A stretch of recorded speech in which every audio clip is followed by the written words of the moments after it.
What up, everybody? I'm your host, JP, and this is my co-host, Josh. Hey, everyone. And welcome back to another episode of the FilmBros podcast.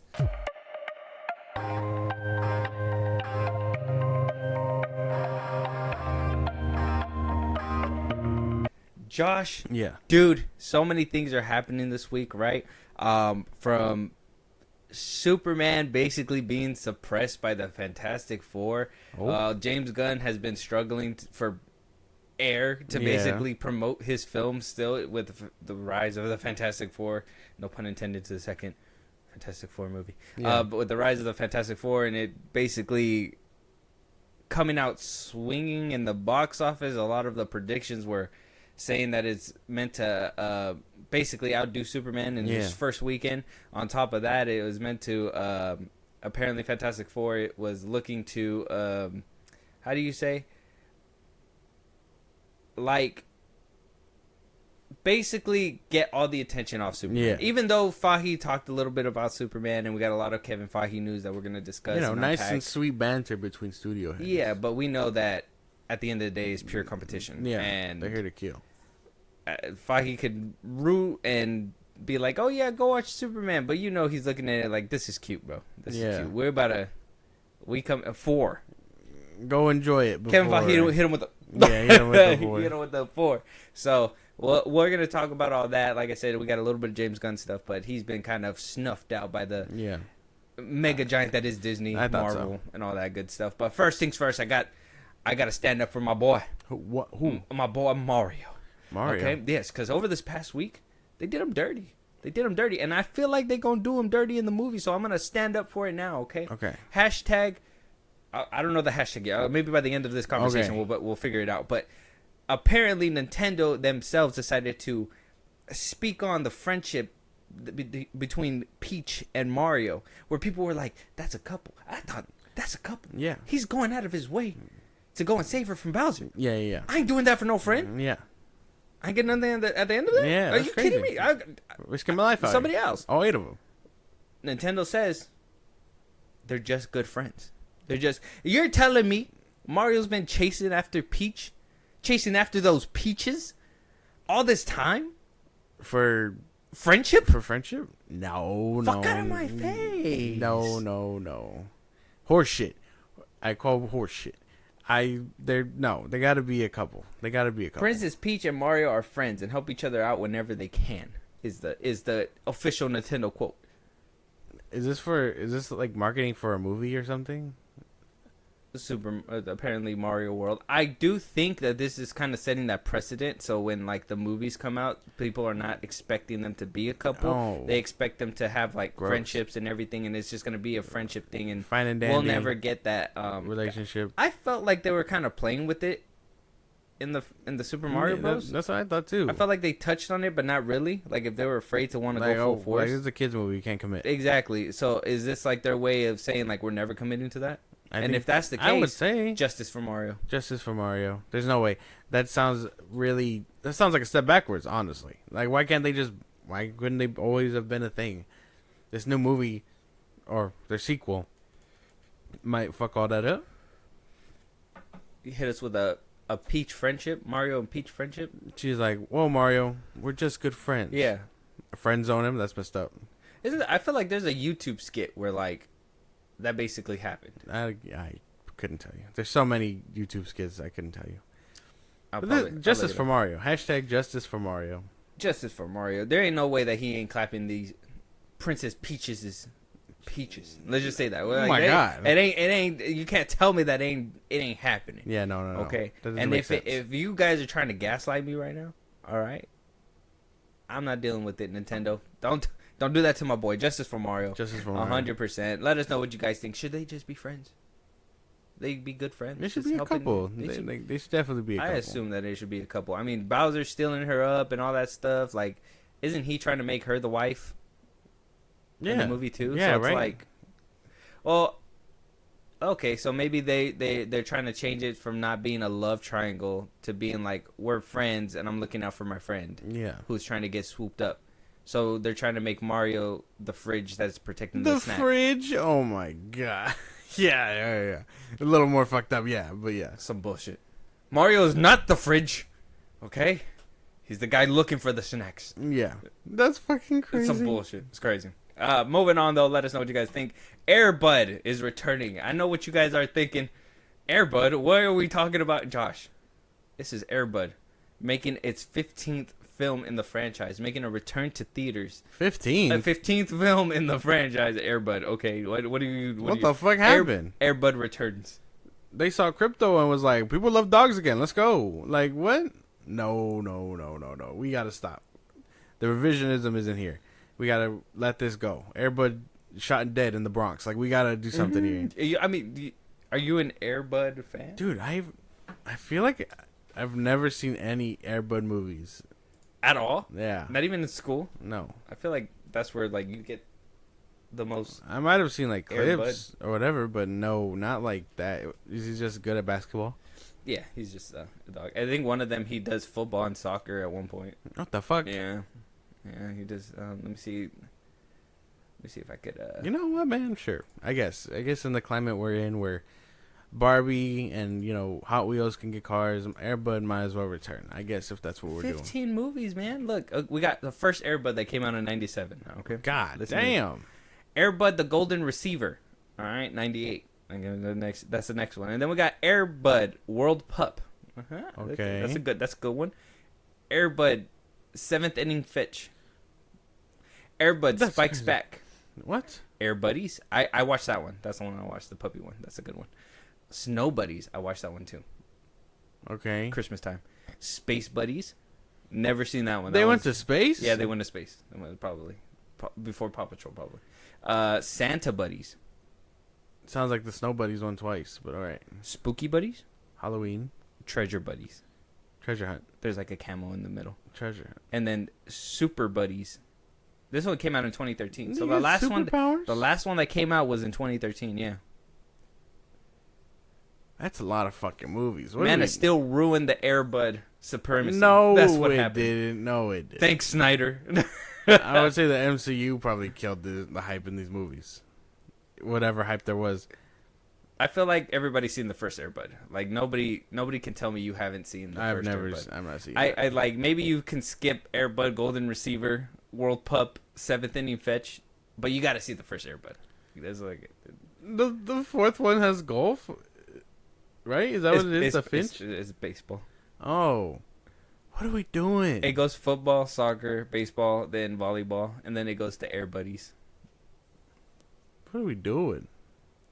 Why are we going back to this? What happened, Hollywood? Where'd the sauce go? Why'd you give me a plain ass burger?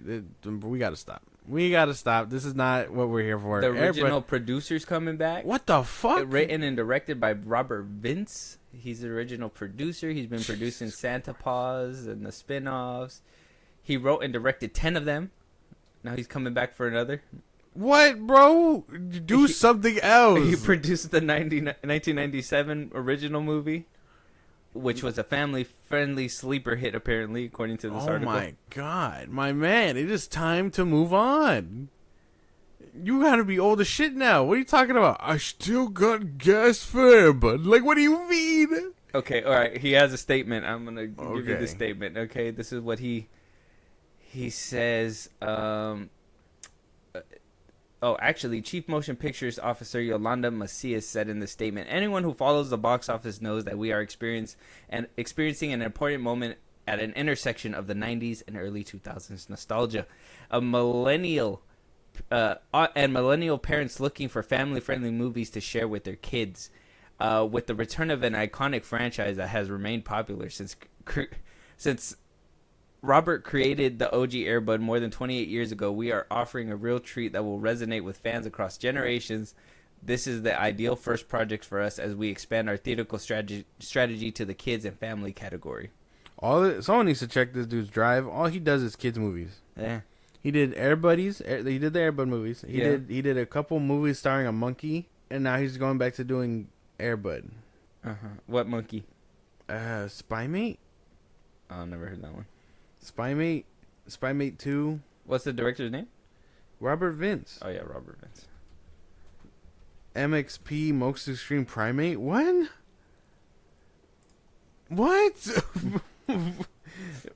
He makes animal movies. That's all he does. That's all he made. No, Samurai Cowboy in 1983. He produced that. Yeah, he did. But he produce directed and wrote Monkey Up in 2016. Spy Mate in 2006. the 22 movies he directed. He wrote. He was like, "Hey, ain't nobody can touch this but me." What the fuck? Hey man, I'm just saying, if anybody needs to do an Air Bud movie, it's probably him. He was like he's fiending for one. Yeah.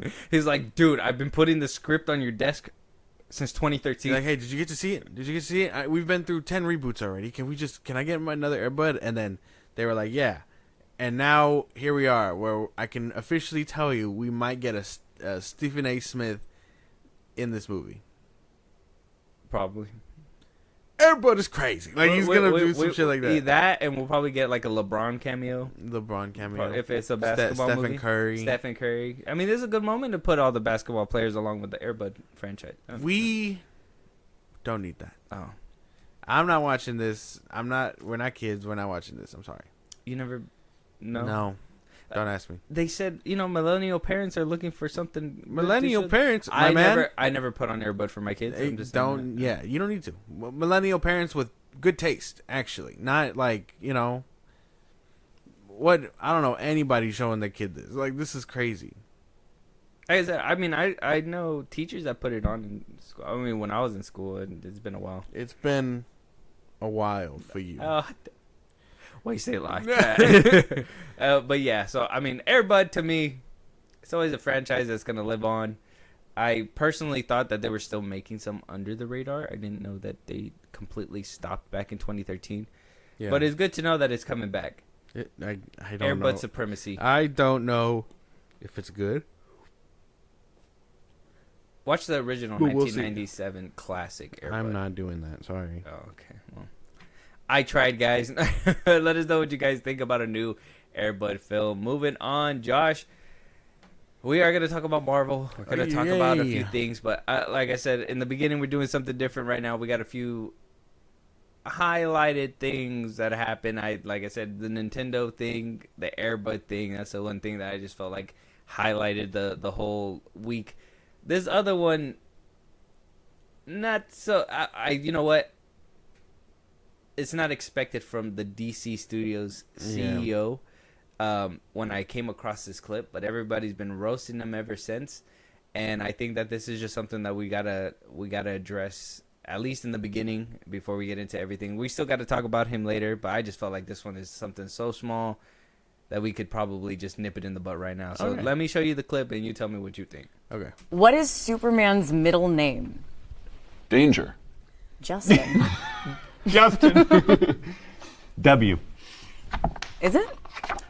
I gave that one to you because I didn't want to have to answer it. Does Clark Kent have a middle name? I'm embarrassed that I don't know. He does? He does? What is it? What's his middle name? Joseph. I was so close. Joseph. His middle, Clark Kent. Oh, what you just asked that. Clark Joseph Kent is his middle name. I was just trying to take the win for the edit? Yeah. What is Superman's middle name? I like how everybody looked at him like you fucked up. Look at this shit. Look. I gave that one to you because I didn't want to have to answer it. Clark Kent have a middle name? I'm embarrassed that I don't know. He does? He does? What is it? What's his middle name? Joseph. I was so close. You should have known. I feel like... Look at Corn Sweat's face. He knows that he fucked up. He looked away. He's like looking this way. He's like, oh, fuck. And then Holt's like, dude, what am I even doing here right now? And these two are just trying to save it. Like Rachel Brosnahan's a good sport, and you could tell like she just tries to play it off as well as she can. Try to save his ass. Yeah. No, I don't know, man. This one's been making its rounds. A lot of people, some people are like, "Who cares? It's just the middle name." And then some people are like, "He doesn't even know the essence of Superman." I don't know. Well, I mean, I don't think it's that. I mean, okay. It's not that it's a big deal to be stressing out like that. I find it to be a very big deal. The irony comes only because, like, yeah, he reads comics, he preaches the word every time you don't know. You read so many comics, but you didn't see his middle name and all that. No, that's the only irony in it. Where like, you're telling me, I mean, I know a lot of people were pointing out Zack Snyder knew it, and David S. Goyer knew it. Like, that's about it. It was in BVS, yeah. But I mean, yeah, no, you don't get to sit around and lecture people for 10 years about reading comics and stuff. Replace the guy with that you say knows all comics, and then doesn't know Clark Kent's middle name. That's my thing too. Yeah, that's where I like. It's a big deal for me because exactly that. You can't say that you read all the comics. Don't know. You're the head of DC Studios. In my head, I would assume you go watch every single last Superman movie. Figure out what worked, what didn't work. Do your homework, so you know everything about this character that you're basically running. So when moments like this happens, they're knocked out. This was a softball question. This was, what's Clark Kent's middle name? Softball question. I knew it because I know a lot of people probably turned their brains off around this time. But when Superman lost his life in BVS, it's right there on his funeral tombstone. Yeah. I mean, Lex Luthor does say it earlier in the movie too, but I think that's when I really noticed it and was like, oh, his middle name's what his dad was. His father was. So I was like, holy shit, like that's crazy.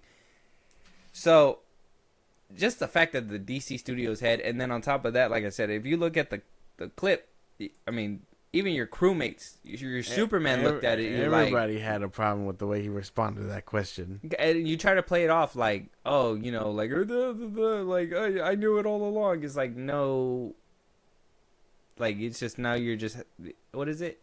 You're living in your ignorance, and you're just, ignorance is bliss, I guess. Basically, but that's kind of where it all is. I mean, I don't care about this, honestly. I just think it's funny that I see the irony and I understand why it's so funny, and I can understand that, but I don't know. I think I'm calling it such an outrage is kind of crazy. I just don't like that. Like the goalpost gets shifted. Yeah. The Gunners, they come out and say, "Hey man, like he knows Superman. Superman's character is peak in this movie. Who cares if he doesn't know his middle name? He's the Superman's peak in this movie. Yeah. Look what Zack Snyder did. He knew his full name, but look, it's not Superman. It's like, so one got the name right, but didn't get the Superman right. But one got the name wrong and didn't get got Superman right. Like, where does that make sense? Where somebody who put their full name and also like gave them that, I personally think Superman should be stoic and, you know, have this heroism to him, like I guess this like what is it called, like this sternness, this this how do you say it, like commanding presence that like is warm and heartfelt. Like I don't know, I felt like we captured that with Man of Steel. I don't feel like we got that with Superman, but a lot of people are moving that goalpost, and that's kind of like one of those things that was kind of itching me when I was reading these debates. People are just they're so disingenuous about the way they go about this movie. It feels like everybody is like, it's hope, it's all this and that, and like shoving hope down your throat, and it's like, well, I don't feel hope, and when you tell me it's hope, I look at it like, I don't know if that's hope. I personally don't feel hope from the director who doesn't know the middle name of. I don't feel that. I don't feel that. But Zack Snyder doesn't read comics. That's where we're at. That's what they said. I just thought I'd bring this up. Like I said, it's one of those weird ones where it just felt like the goalpost is being shifted. And I mean, we cannot care. Like I said, we cannot care. We cannot care that the middle name, we don't know. I mean, do we need to know his middle name? How often do they call him Joseph? But it's like, wouldn't it be a neat thing as like for comic book fans, instead of being like, hey, I'm gonna immerse this whole world into comic books because I feel like everybody wants that. Look at the box office. I do think little nods like that is what satisfies the comic book reader, where it's like, you don't need to say his middle name, but you know his middle name. Yeah, that makes you a good. That's like little Easter eggs that you put into your movie that a lot of people are not gonna know. Like I said, when I first seen it, it was on the tombstone. I've seen all kinds of other Superman movies. I never noticed to his middle name at all. Yeah. So I was just like, I don't even know if they said it in any other movie. So I'm just like, his middle name is Joseph. It's crazy. I don't know. The goalpost seems to be shifted a lot though, and that's just my my thinking. Let us know what you guys think, though. The head of DC Studios, James Gunn, does not know Superman's middle name. Is it not that big of a deal? Is it a big deal? Let us know what you guys think. Josh, I know we usually have trailers at the end, but I couldn't wait for this one. This one had to be first. Oh. We're gonna have a trip. We're gonna have a blast, and then we're gonna jump into the Marvel news and the regular scheduled news that we have. The opening has been different because we've been having a little bit of tidbits of breath of fresh air. Okay. And what has been a jam-packed 2 weeks of just like pure nothing but James Gunn, nothing but Kevin Feige, all because of these 2 superhero films. July has not had a time to breathe. I want us to breathe in this beginning. Let's go. We're gonna start with this trailer. It's called War of the Worlds. Oh. We're getting a remake, and I know what you're thinking. You're like, is Tom Cruise coming back? Yeah. No, don't think that. Such a nonsense. Sorry, excuse me. Do you think aliens are gonna come from the sky? I would hope. Yeah, probably. Do you think we're gonna get first-person POV? Stop thinking that right now. We're not? No. Okay. So, Ice Cube and Eva Longoria stars in this film. Eva Longoria? Yeah, Eva Longoria. You heard this name before. I've heard of this woman before. This movie is the War of the Worlds, all set from the internet POV. Huh, what? From a man's computer screen's POV. Okay, so he's watching aliens come down and execute. This is a poor man's fucking War of the Worlds? Cloverfield? This is a poor man's Cloverfield? What is this? Probably. We'll just jump into it. I ain't gonna lie. I couldn't wait. I had to watch it just so I could see if it's worth our time. I feel like it's worth our time. So I haven't seen this. Okay. I don't know what this is. Good luck. Okay, I got you. Let's go.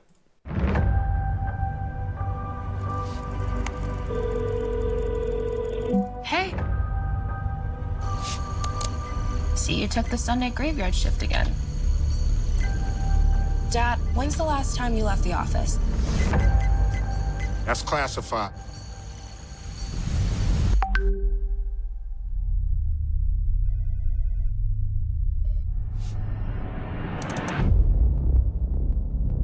The surveillance industrial complex is collecting massive amounts of data with the Goliath program. Our most precious resource on Earth is data.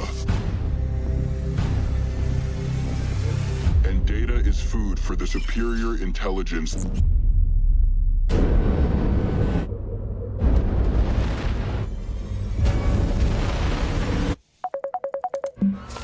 Dad, have you seen this? Have you seen this?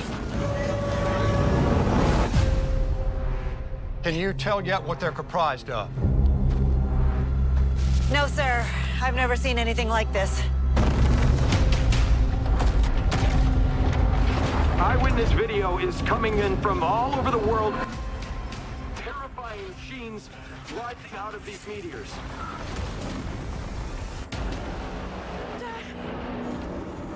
Get away from that! Get out of there! Dad!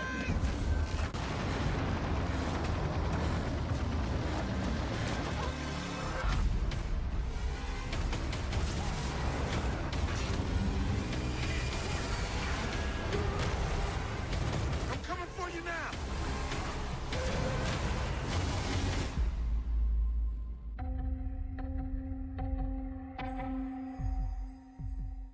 Hey man, you let out an audible laugh there. What's up with that? What? What you didn't? What'd you think about the movie? Ice Cube, you cannot be this broke. They couldn't even get him a real office? Why is it all green screen behind him? It looked like it. Why'd that jet look like... Why did it just fly off the screen like that? I really hate the like extra glitchy stuff where they're like, oh, like it's disrupting everything. It just there's I don't know. How'd you think? What'd you think? I hated that. I hated that. Like you don't think you're gonna be tuning into this? No, I like Ice Cube, but I don't know if I like him enough. What the fuck? Why does it look so bad? Does anything look good on a camera? No. Oh, there you go. I don't think. Bro saw his kids getting like slaughtered by aliens and stuff, and was like, I gotta stay in my office. He's like, get out of there. Clearly, it's bad. I shouldn't leave this place. This is safe in here. Like, yeah, like it's his own little fishbowl glass. Eva Longoria, if you didn't recognize her. I didn't recognize her. Oh, well, Why is she? Why she look like that? She out there in the field. Oh. You know, she seems like a reporter or something. I don't know. Why does it look so? He's just watching footage. He's just like, "Hey, Ice Cube, react to this." And it's just his reaction. I need him to go, "This is bullshit." I need him to say something like that in this movie. Yeah, it's this part right here. This part it just makes me laugh every time. Look at his reaction. It's so funny.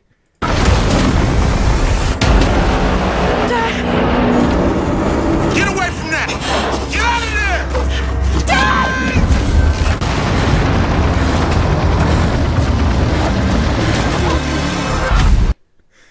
Oh my god. Yeah, I don't know who greenlit that one. I don't know who pitched it at Ice Cube and he's like, I'm all on that. $-. The first movie I'm to just make saying, $. Den of Thieves 2, and then your father puts out something like this, bro. I don't know. Maybe the Cube family name is Milton. I don't know. The legacy is not It's coming together. It's thawing out. Yeah. I'm uncomfortable. I didn't like that. So you don't think this is gonna be on your? No. What happened? This is not Ice Cube fighting aliens on Zoom.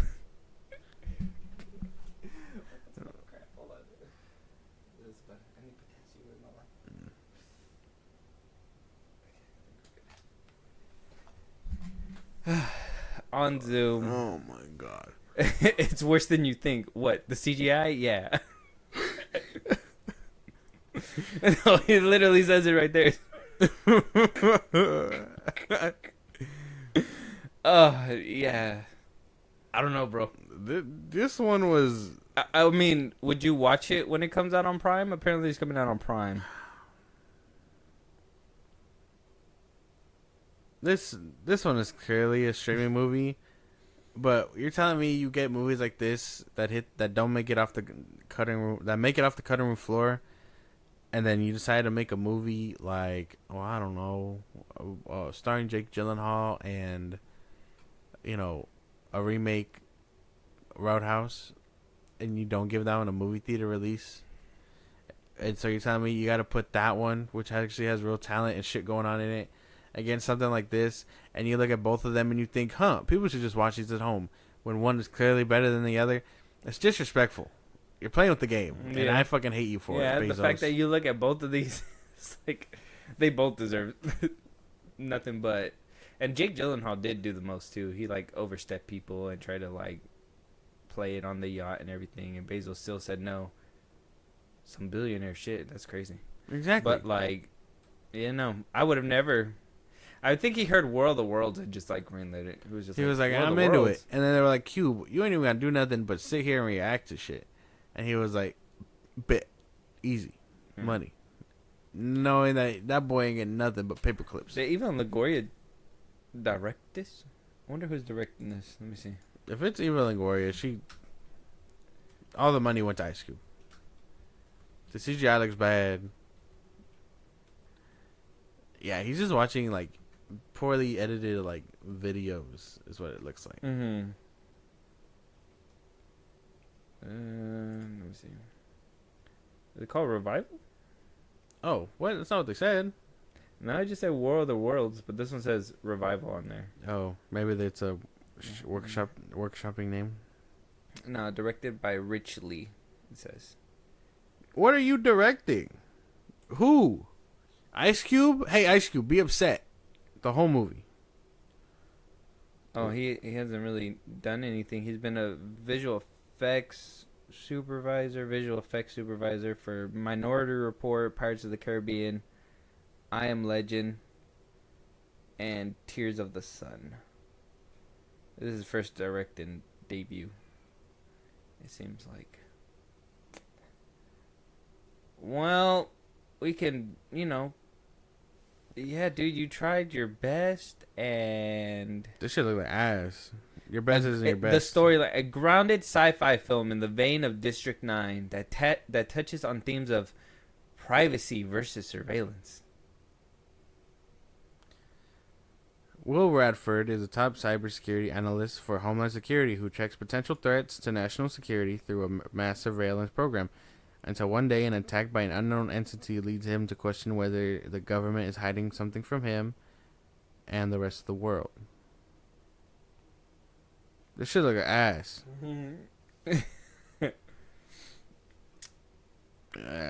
Check it out on Prime Video. When I it comes don't. Out. It's coming out. When is it coming out? Save your time, bro. Don't watch this.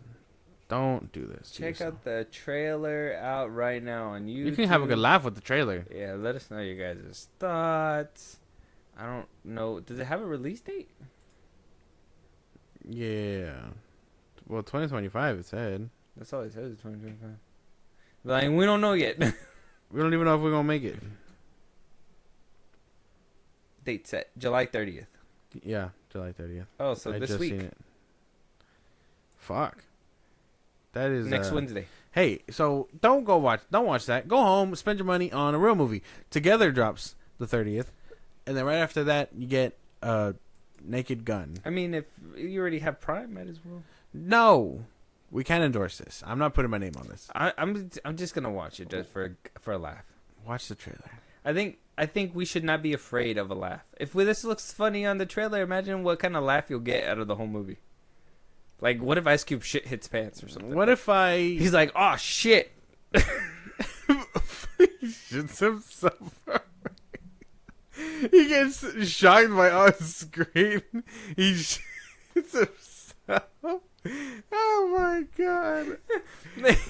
Do you mean oh shit like shit was coming out his ass, or like oh shit like something happened on screen?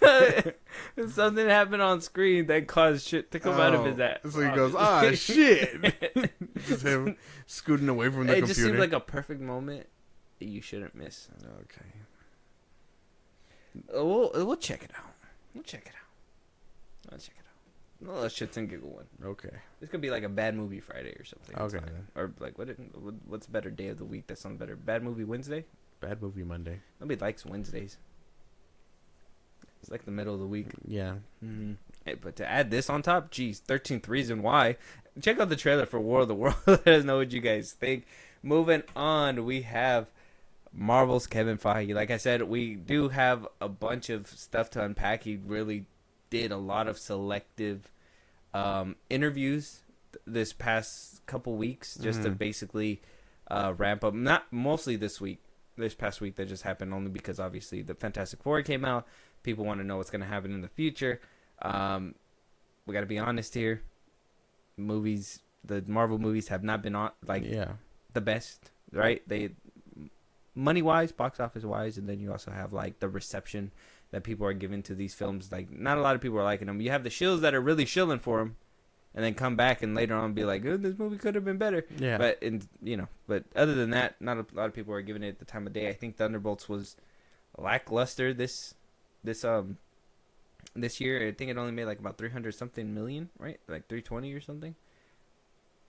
Something like that. Right? The box office for Thunderbolts. Yeah, it was like around 380. 380? Something Like higher end? Yeah. That was like low end.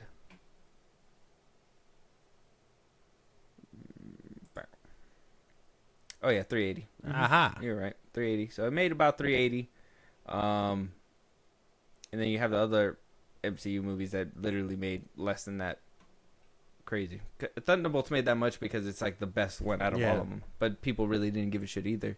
People didn't care about Yelena. People didn't care about Red Guardian. I mean, people cared about Bucky, but I mean, how much? He wasn't in there enough. Yeah, exactly. So it just wasn't a good look. So I mean, here we are now. Like we talked about a little bit. He did praise Superman a little bit in his little run, saying that him and James are buddies. They support each other. But I see through that facade. It's a friendly. Yeah, you could shake hands, but eventually somebody's gonna have to pull out the knife and be like, "Give me the loot." Like it's just gonna have to happen. I mean, according to Kevin Feige, he only has like 2 years left in his contract. So I mean, how much longer or how much gas he has in the tank and how much he actually wants to, pursue something like this is completely up to him.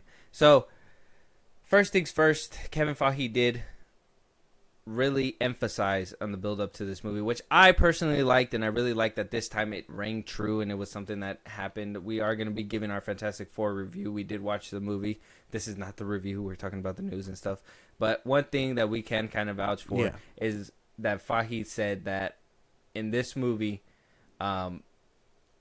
just like Superman, where you can just jump into it and the world is fully fledged and working, that Fantastic Four is also that kind of world. No baggage, no homework needed. Just walk in. The movie's there for you. Yeah. And that this time it was true. Where they try to make it true with Captain America, they try to make it true with Thunderbolts, they try to make it true with Doctor Strange. Yeah. They all needed some kind of homework behind it. You could not just... I mean, even Deadpool and Wolverine, people were like, this one's no homework. But people were like, well, no. I mean, if you want to know about Deadpool, you got to watch the first two. Got to know how he got there. And if you want to know about Wolverine, well, you got to at least watch Logan. That's something that's like minimum homework. Yeah. But if you want to know more, then you obviously got to watch more.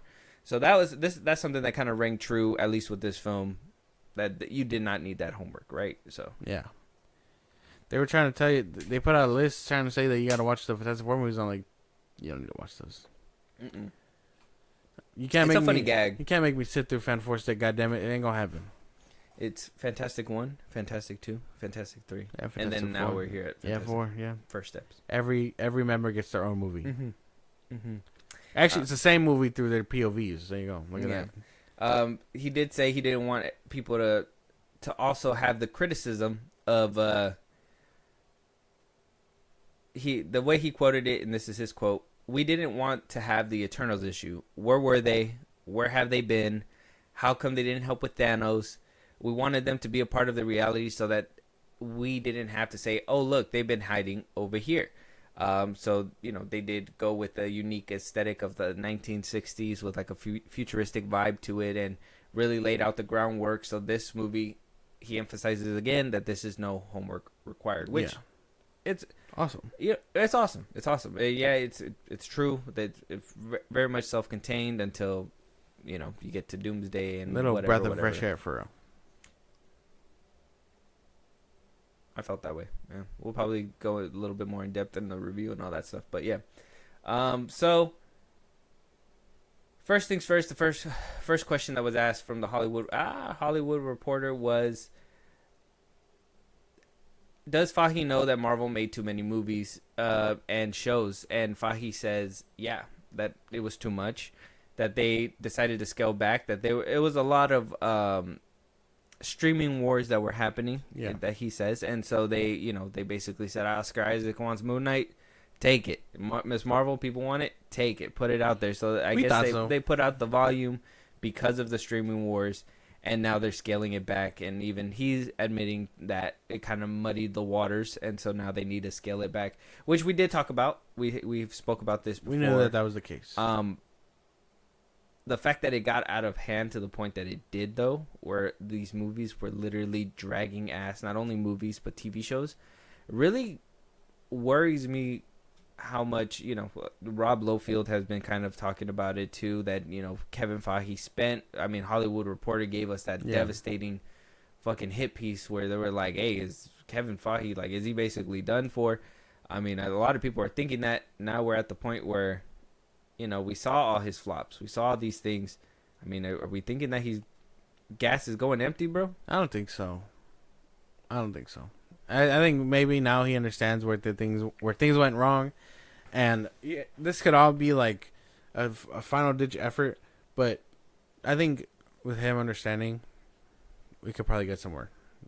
It could get to where we need to go, and then the superhero genre could thrive for another 5 years or so.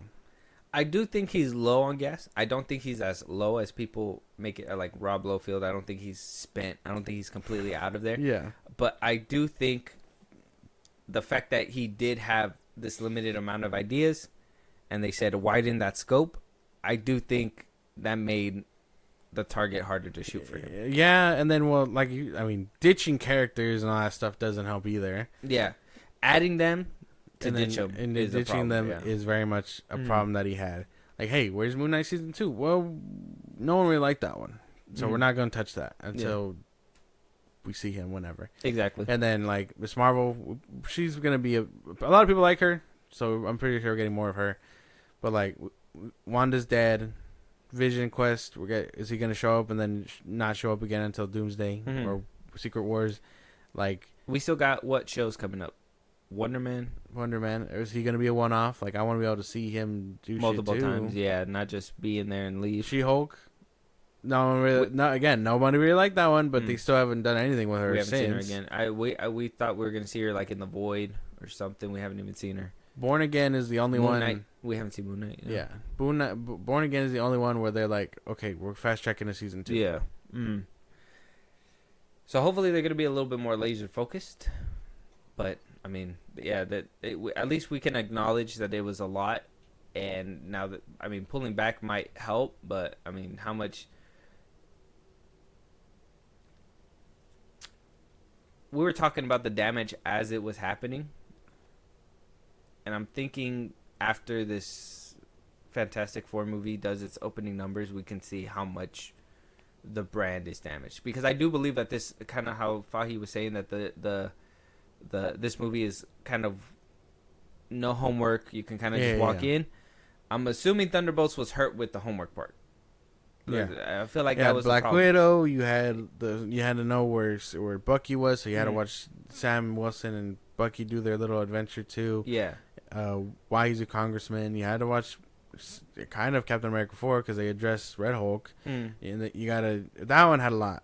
That one did have a lot. Yeah, so that's why I think like that one it didn't probably do as well. This one, because of no homework, I think we can actually get a good assessment of like where the brand is. If it still makes money in the next coming weeks and it doesn't have a big tank, like the rewatchability can be better for this movie. Like we could really see where Marvel's at this moment, but we know that it's not in a good spot. And they were asked, Kevin Feige was asked why Thunderbolts failed, even though it's considered to be a very, very good movie. He says it's that the expansion that I think that led people to say, do I have to see all of these? It used to be fun, but now do I have to know everything about all of these? And I think the Marvels hit it the hardest, where people are like, okay, I recognize her from $1 billion movie, but who are those other two? I guess they were in some TV show. I'll skip it. Some of them were still feeling residual effects of the notion of, I guess I had to have seen these other shows to understand who this is.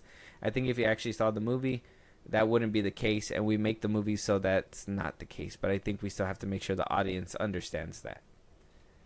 I think they do, but I don't think they made an effort in the Marvels to even tell people, like, I'll be honest, I didn't watch Miss Marvel.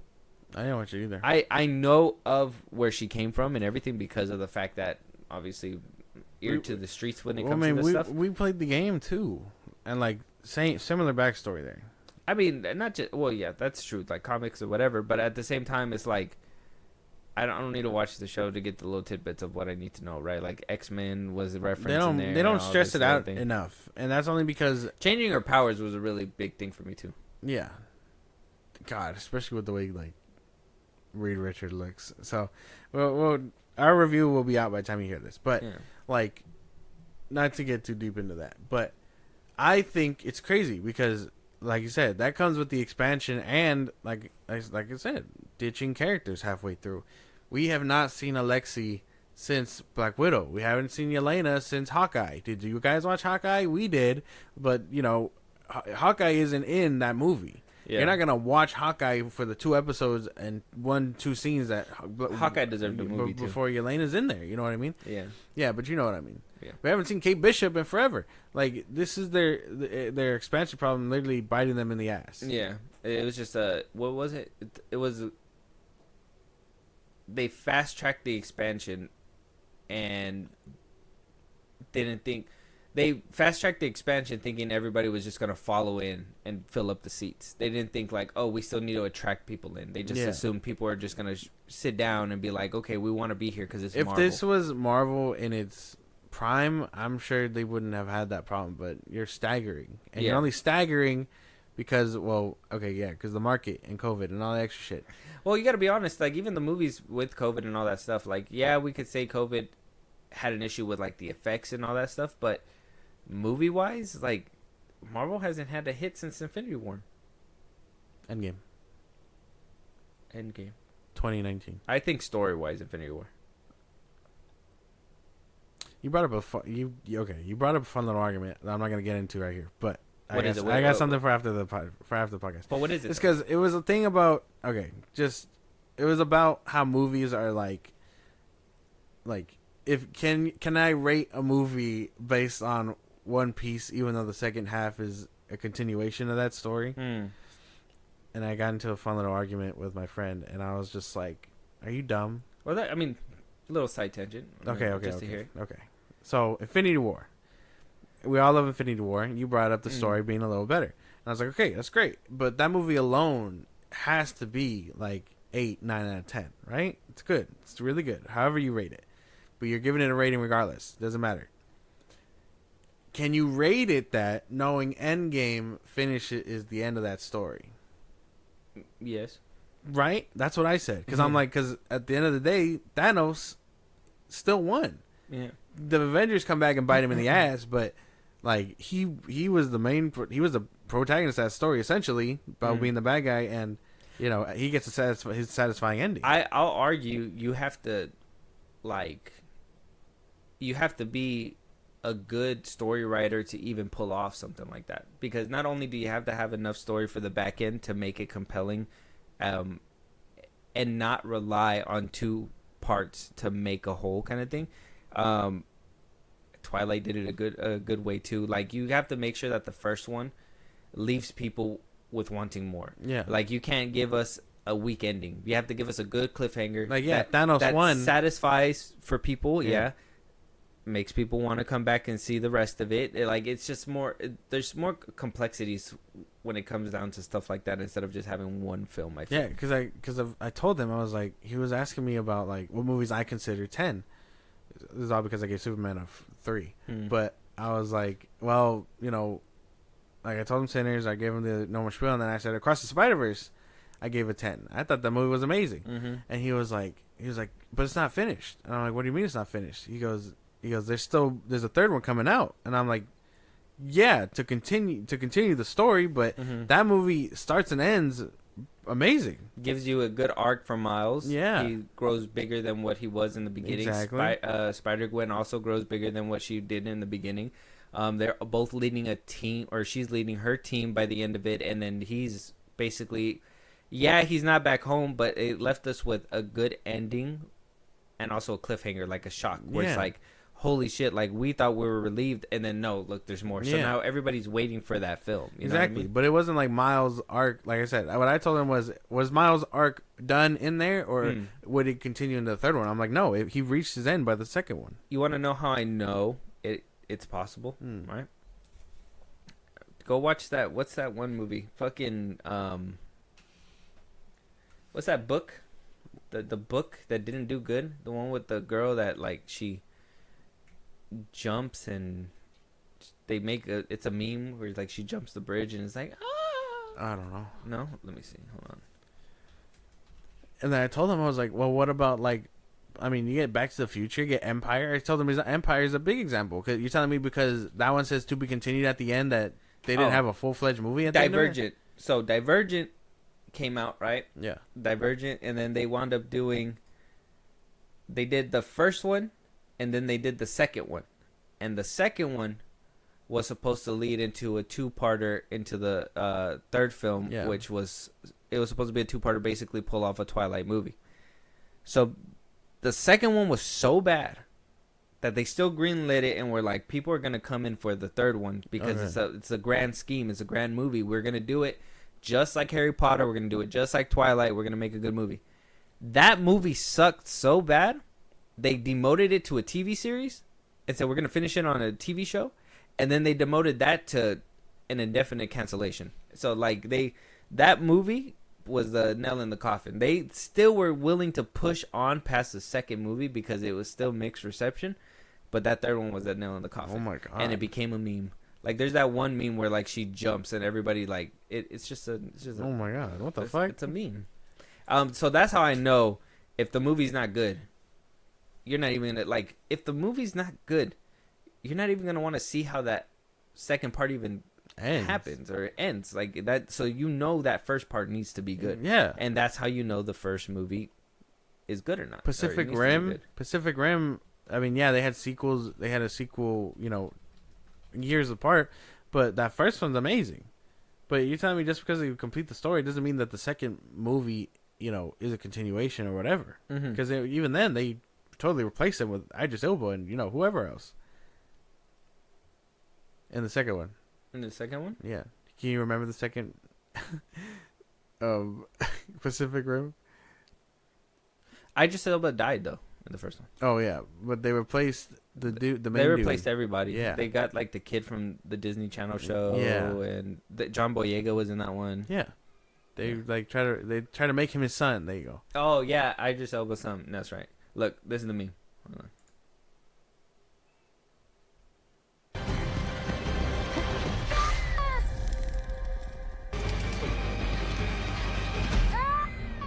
What the fuck?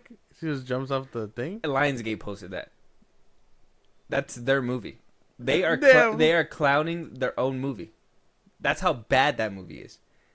They're The like- own studio said, "Hey man, this fucking movie's bad. Let me just jump on the trend with you guys real quick." That's fucking crazy. That's really in the movie too. That's screaming in the movie. Ew, really? Why'd she do that? That's the Is that the ending of the movie? It's the ending of that's supposed to be the big climax where like she's like saving the team and they're supposed to like get everything done. And, Oh, okay. yeah. I'm not watching that. I know You it don't have to probably watch came out. It probably came out when like I said that weird book era where Yeah, everything it from was books around the was time getting like that movies. Maze Runner Yeah. and Percy Jackson was happening. Yeah, it was around that time. Okay, see, we know. This is the one that got squeezed, bro. Like that, yeah, became a meme. I'm telling you, the own studio just laughs at it, bro. They're just like, dude, why would we even make this movie? It's a bad look, and it's like that's what I was trying to tell him. I'm like, So, just yeah. because the story isn't finished there doesn't mean the movie didn't land on its feet. Because the movie still got to be a movie. Yeah. you can't have a two-parter and be like, come back for the second one. I think that's why another reason why too, like Justice League Part 1 and Part 2, because at first it was supposed to be like that, but then the studio wanted to make it shorter. I think that's why it just didn't happen, because I feel like they saw that it could only happen with established IPs, like movies that, you know, that have been around, like Twilight and Harry Potter, that just laid the groundwork. You can do stuff like that. MCU, this was like the third film. They didn't feel like you could do that. You need to compact it because it's just not going to happen. Zack Snyder's dreams were ambitious and big Yeah. and huge, and yeah, I could people have wanted to see an almost 3.5 hour movie? No, it wasn't unheard of until Infinity War showed up and was like, we're pushing the boundary. That's not true. And then he was like, Infinity War. I think that's fucking nuts to say when like the top 4 like highest grossing movies are like over 3 hours long. Is Avatar over 3 hours long? Yeah, Titanic? it's, like literally, like Avatar 2 is like an hour, or like 2 hours 45 minutes, almost 3 hours. Damn. Oh, okay. Guess I'm wrong then. But I think that's the thing. Have you seen I think I showed it to you, the extended edition of it, right? Yeah, I've seen the extended version.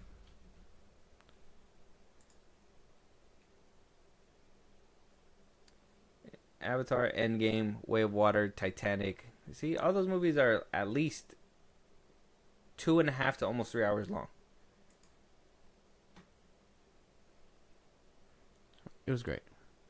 Way of Water's 3 hours. Let me see. Avatar is 2 hours, cutting to 3 hours. 2:42. 2 hours 42 minutes. And then you got Endgame. Endgame is 3 hours and 1 minute. Is it really? Damn. Yeah. I never really felt that. Titanic is 3 hours and 14 minutes. That makes sense. That one came out in like 2 parts. 2 hours 18 minutes for Star Wars. See, like the top 4 movies are about 3 hours long, every single one of them. So it's like, I think a lot of people are willing to sit for long format films if the movie is good. That's just the way that I see it. If the movie's good and it keeps your entertainment, then people are willing to do it. Yeah. But I do think that a movie can be good regardless. It's And then, just- sometimes, there's a movie that's supposed to be two-parters, and it is good, but it's not an established IP, so people don't watch it, and it's just... It's left just with one. crazy because, like I said, you brought up Infinity War being better, and I was like, okay, well, might as well. You brought it up, and I was thinking about it because it was like that doesn't make Empire Strikes Back. You know what I mean? Like bad because it's part of another film. Like I can love Empire Strikes Back for this full story, full moment. He gets his arm tripped off. He gets the reveal. He gets his arm back, and then it says to be continued. That's a good way to put it too, right? Like, if you think that's the case, then you can't hate the prequels individually because it's a 3-parter, so you gotta hate Everything all together. Yeah, you can't just hate one. Yeah, but that doesn't make sense. That wouldn't make sense. Exactly. That's what I'm saying. Yeah. Well, checkmate whoever you were arguing with. Yeah, fuck it. Moving on. Feige is staying put at Marvel for now, which, like I said, he did say he has like about 2.5 years at of his contract left. We don't have to really get into that He's one, probably but gonna renew it. he did address the Jonathan Majors fallout. It's too late. I know what he says. I think I heard this part. This part was floating around. Okay, well, let me just read it for the people that don't know. So, he did not say his name. He called him the King actor. He did not say his name. He who shall not be named.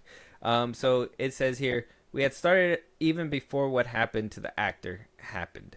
We had started to realize that Kang wasn't big enough. He wasn't Thanos, and there was only one character that could be that. Because he was that in the comics for decades and decades. Because of the Fox acquisition, we finally had it, and it was Doctor Doom. So we had started talking about Doctor Doom even before we officially pivoted from Kang. And in fact, I had started talking with Robert about his audacious idea before Ant-Man 3 even came out. It was a long plan that we had to take one of our greatest characters and utilize one of our greatest actors. Fuck you. Fuck, bro. Fuck Kevin. Fuck him for that. I don't believe that shit one bit. There's no way. You had Fox characters waiting for almost 5-10 years. Dark Phoenix came out 2018? Yeah. Yeah, like, you're full of shit. He was waiting for those contracts to give out. Because he didn't want to bring back McAvoy and all of them. I don't believe him. I don't believe that.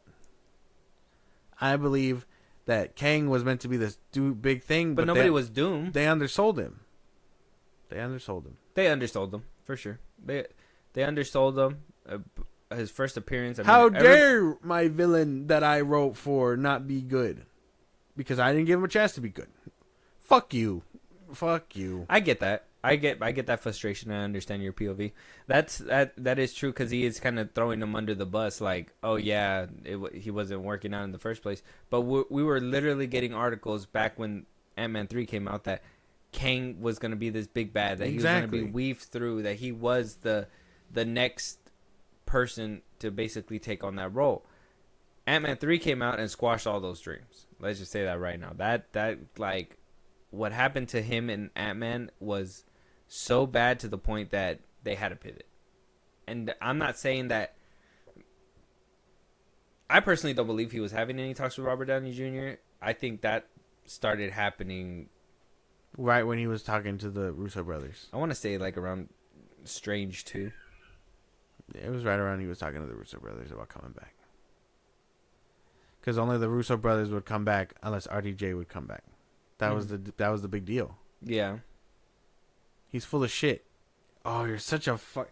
Don't be a James, bro. But you gotta save face, and I mean his lies will probably stick a little bit better because he's not in the media as much. We don't believe it. We could crack it. I mean, it doesn't make any sense because if you wanted Doom from the jump, like you said, we had him. You had him since 2018. COVID basically put you guys on your ass to the point where you guys should have sat down and thought about this, but you guys didn't. It wasn't until I literally think it wasn't until like 2022 when all this plan started hatching. When did Ant-Man 3 come out? 23. No, wait. Did it? No, we had no Marvel movies. 23. 22, you're right. Ant-Man 3. Oh, no, it came out 2023, February. Oh, fuck. So the beginning of 2023. Oh, okay. So maybe the timeline does fit. Maybe he's not fibbing. Maybe he's not. Maybe he did talk to them in 2022 towards the tail end. But I'm pretty sure it's because he saw the movie and was like, fuck, dude, what are we going to do? This isn't working out. And then about around that time, because right after, or no, it was right before everything was happening. Yeah, the timeline adds up. He probably was talking to them because he probably saw the movie. Then next thing you know, all the things started jumping up with Ant-Man or whatever, because the premiere happened. And then right after that, like a week later, that's when the whole Make It Good thing and everything started coming out. So not only were you already talking about it, maybe you were still thinking Kang could do something different, whatever. Maybe he had different plans, but then when you saw all that stuff happening, you ditched it. You ditched him fast. I believe that he ditched him. I don't think for a second he didn't ditch him. I believe he ditched him. I just think it's fucked up. I think it's fucked up too. But that's basically his story. Don't expect live action Miles Morales soon. Saying that that version is nowhere, and added that Morales' fate was in Sony's hands. Sony is brilliant, genius, incredible with the Spider-Verse animated franchise that's going on. Until that finishes, we've been told to stay away. So 2030, we'll see Miles Morales in 2030. We don't even know when we're getting the sequel. 2027, they said. Probably 2027. So yeah, we probably won't get a Miles Morales until 2030. You're probably the timeline, right, for what you're saying, yeah.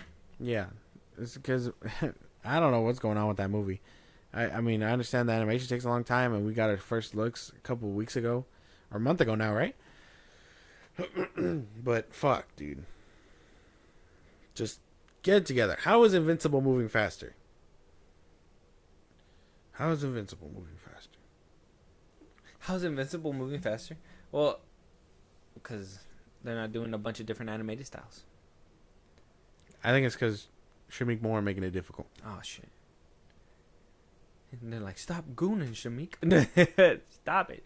We'll get you an MJ, bro. Him and Haley can't work together no more. Can't see eye to eye. Blade being sharpened again. So he says that the obstacle was Ryan Coogler called and said, we'd love some costumes for Sinner.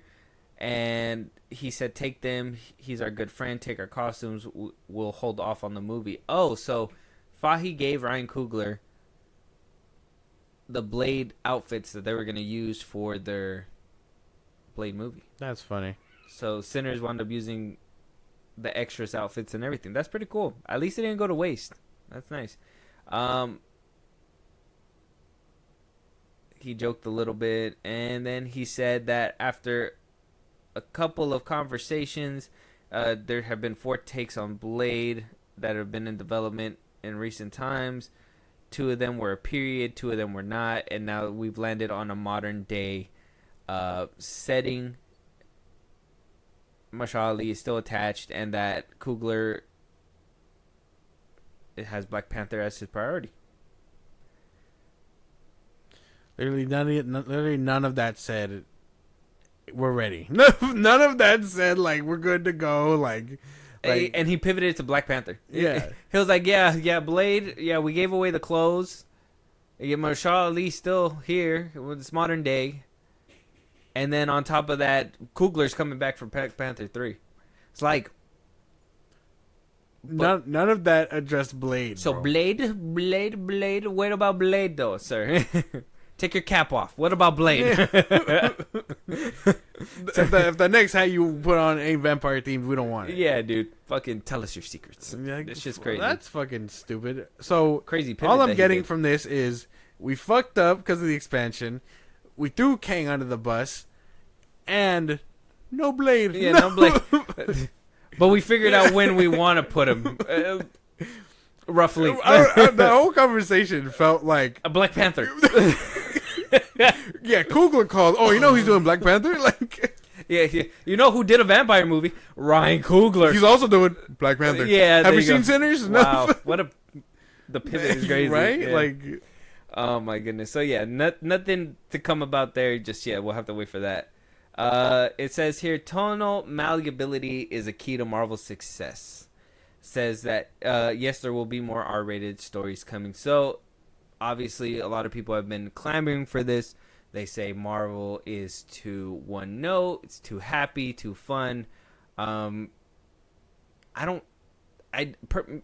Me personally, I never understood those critiques until recent times, like Phase 4 and stuff like that. Because I always felt like, you know, I never felt Iron Man was like upbeat and fun. I felt like they were colorful. Maybe the first Dark World or the first Thor movie, Captain America surely wasn't colorful at all. I feel like a lot of the movies were just very much stories, and then in the recent day, it's been more worried about bright colors and being happy and fun and all this and extra stuff. But I don't see tonally, I feel like everything's been the same, but nothing's been like, you know, colorful and up, and how people are making it sound like these movies are. I don't know. I mean, I can only understand like from the aspects of like the jokes and the bright colors and comedy, because bright colors means happy and stuff. But everything else that happens in these movies is very much adult, and like when you think about it, it can get pretty dark and scary when they want to be. Fucking, we saw Bucky smashing RDJ's dad.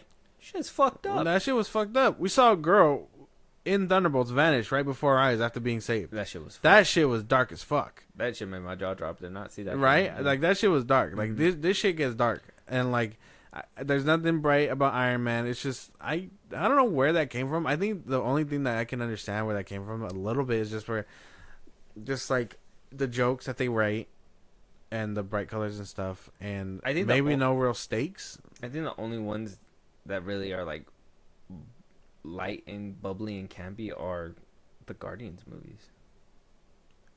Everybody gets saved. Everybody's like, you know. Yeah, I can't think of any other ones that are like that besides the Guardians movies. The Russo brothers gave the best damn like movies, and those were dark as fuck.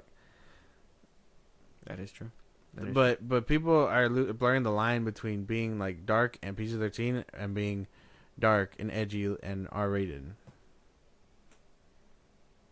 Like, we can't get the Deadpool jokes in a Captain America movie, because the Captain America movie, although deals with, you know, Nazis and Germany and Russian spies and all that extra shit, still has to keep the blood to a minimum, because that's not what we're here for. But then you get dark, edgy shit, like John Walker smashing in someone's brains, and you're like, damn, that's dark as fuck. We're painting him in a different light. He's not Captain America. You know what I mean? But we don't. Yeah, that's what I'm saying. Like, I feel like we get those moments more than we actually get, like, bubbly stuff. Like, the only time that I can think of is the Guardians of the Galaxy movies. Maybe Miss Marvel. That one's for a different demographic. I would say Moon Knight kind of feels like a watered down R-rated one, like a campy R-rated movie, or like. And that's show, just because whatever. the way they went about that shit. Yeah, that one didn't really feel horror. I feel like Werewolf by Night felt horror-ish, but that's probably because of the black and white. I haven't seen it in color yet. Yeah. So when people say like colorful and happy and all that stuff, it doesn't make sense. No, only for recent times. Recent times, yes, like Ragnarok and Love and Thunder. Obviously, Taika Waititi. I even think Doctor Strange 2. The first Doctor Strange felt like a movie. The second Doctor Strange felt like a campy, bright. I didn't feel that. Yeah, whatever. Man. And then, yeah, I think it's just more recent times. Okay. Yeah. So, obviously, people want to see more R-rated stuff. We got some things with Deadpool and Wolverine. And then we got a little bit of stuff with, obviously, Punisher. The new Daredevil Born Again show. We got a little bit of blood in that one. Yeah. Right? But yeah, that apparently we're still going to be getting stuff like that, but it just depends on when it's needed and when it fits. He just doesn't feel like they need to do it all the time. So Just gotta do it with certain characters. yeah, the ones that fit it, right? Like Yeah. a Punisher, you need that. Yeah. You need that rating. The only thing that skirts the line though is when you put him with Spider-Man, and you're like, huh, well, how's that gonna work? You know? Yeah. This one says here, Fiege still likes the flexibility of going into production without a set script. The Marvel method of movie making has included ever-evolving scripts and heavy lifting in post-production. Striking a contrarian position from Gunn, after working at Marvel, he publicly stated that his DC Studios won't begin a project without a locked script and definite ending. Which is a lie, but that's okay. He says there is a pulsing happening every day on the Avengers Doomsday set right now, and it is amazing to watch because what those filmmakers, those actors, both the ones that are playing these characters for the first and second time and the one playing them for the 10th and 12th time are the best in the world at it. And I know these characters so well, said Fiege. So if they have an idea, you want to listen to it and you want to adjust to it and you want to improve it, I wouldn't want to change that. See, no, that's where I gotta say no, because we've been hearing all the weird shit that's happening on the Doomsday set, and a lot of people are saying like it's a lot. We don't even know what's happening. I think all the set photos is just them all chilling, like they've all been at dinner, golfing, like hanging out. Like I've never seen them on set like hard at work. Maybe it's just hard to do it, you know, without a script. Well, that's duh. But it's like, why are you putting a movie into production? If you started talking about this back in 2022, why is it 2025 and your movie's still not ready? And now I understand that these movies are heavy in post-production because, you know, what's happening in Lot C on the Marvel set is not happening. What's happening in Lot A. It's like, okay, well, that movie's being made. By the end of it, we got to see what happens, and we got to make sure these characters fit into that world because of the continuity. I understand that stuff like that happens. That's why reshoots happen and blah, blah, blah, blah. But we do need at least a set movie first. And then you do those inserts of like Easter eggs and stuff like that you need. But we still need a movie first, I would think. Yeah, I don't know what their problem is. I mean, the Russo brothers are going to do the best they can. And I'm pretty sure Doomsday might be okay. But there's only so much improv you can give these people before they start losing it, you know? Like Shang-Chi would do a backflip right here. Yeah. Give it to him, see me? Yeah, he just fucking does it, no problem. Yeah. Hits a little... Yeah, it's over with, yeah. Wonder Man, all right. Yeah. Hey, man, remember when you were fighting Aquaman? We don't do that right here. Too soon. His cakewalk or whatever, that's what he said. Cakewalk? No, was it? He said they're Oh, too easy. Oh, yeah, they're cakewalks, yeah. Too easy. It's like, whatever. I don't believe Kevin Feige one bit, though. No. It feels He's crazy. a lying head that he's trying to, trying to get everything. I do think that there was a time where we could believe him, but right now he's trying to save It's too late. Yeah. It's too late. He's trying to save Phase 2. It just sucks that it's happening at the end of the career. Maybe he could get a little bounce back and we can... I'm pretty sure he's going to renew his thing. If he would have bowed out at the end of Endgame and been like, dude, I'm done. I gave you guys a good saga. He would have went down as the fucking GOAT. Like, I still think that he can still go down as the GOAT because nobody's done what he did. But there is some blemishes in his resume now. Instead of just being like, damn, bro, you saw all the way up to Endgame? That's crazy. What about Black Widow, though? Mm-hmm. What about Moon Knight? What about Miss Marvel? What about She-Hulk? Yeah, what about... nobody would have been like, oh, Black Widow. Nobody would have cared by the end of Endgame because she was already dead. Like, it's too late. That movie happened too late. Yeah, exactly. Like, after they made it, that's when everybody was like, huh? And that movie should have been about her and Hawkeye, not Yelena. Passing the torch right before she died. Yeah. She had a sister all along. Ooh, like, so when she jumped, is that because she knew that her sister was there and taking the mantle? Like, don't worry. You'll meet my sister. Who's that? No. Yeah. Don't worry about it, Flynn, or whatever his name is. I'm going to take a dive off this cliff real quick. Yeah. His name's Clint, by the way. Oh, Flint. Clint. Oh. Flint. I want... No, never mind. That's not his name either. Okay, Clint. His name's Clint. Whatever. But yeah, let us know what you guys think about Kevin Feige and his conversations with the Hollywood Reporter. This one was actually an interesting, in-depth look at what's going on at Marvel. Absolutely nothing. These people, Kevin Feige does not know what he's doing. He is making some good points with some stuff, and sounds. A lot of it was like, that's my fault. Sorry. Yeah. Coogler is doing Black Panther 3, Yeah. and Doomsday is filming with no script. Yeah. Don't worry about the other movies that we. This could have been an totally said. email, essentially. Could have been an email. He also states that X-Men are coming to the fold. That he does officially name Jake Schreier. I'm sorry, I don't want to ruin his name, but Jake. He will be basically helming the new X-Men reboot, and that they want to go in a younger direction, right? More youth focused, they said, on this reboot. What do we think about that? Nice. He's the one who did Thunderbolts, right? Yeah. I don't mind that. I'm cool with that. I'm down. We're gonna get Jubilee in the team, actually. Even though we did get him in the last Dark Phoenix, but we're actually gonna get like maybe one that's prominent. Yeah, one that like does shit. Yeah. We'll get another Jean Grey. Can you believe it?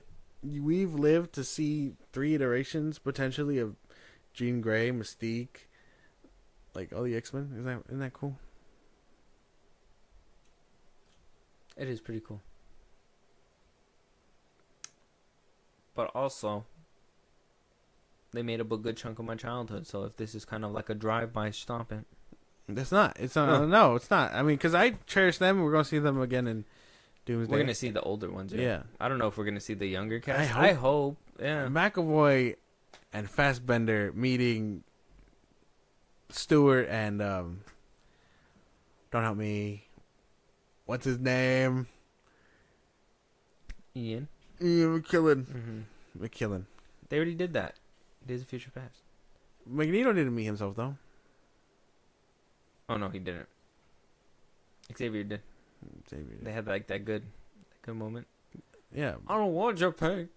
I don't want your future. That's what he said. that's not. That's what he said. That's what he said, but that's not how he said it. Yeah, he said it. He was like, I don't want your pain. I don't want your future. I forgot this song. I forgot the fingers to the temple. Yeah. No. Oh my God, that's not what happened. I gotta But rewatch I that think movie. that I feel like that's what happened. I think that'd be cool though. I think that would be If very they did cool. something like that. Yeah. Yeah. More youth focused. One question that is being posed: will we be getting it before or after the reboot? Now, obviously, there is plans to recast the X-Men. We are getting that. Kevin Feige already said it. We're getting the youthful cast. Yeah.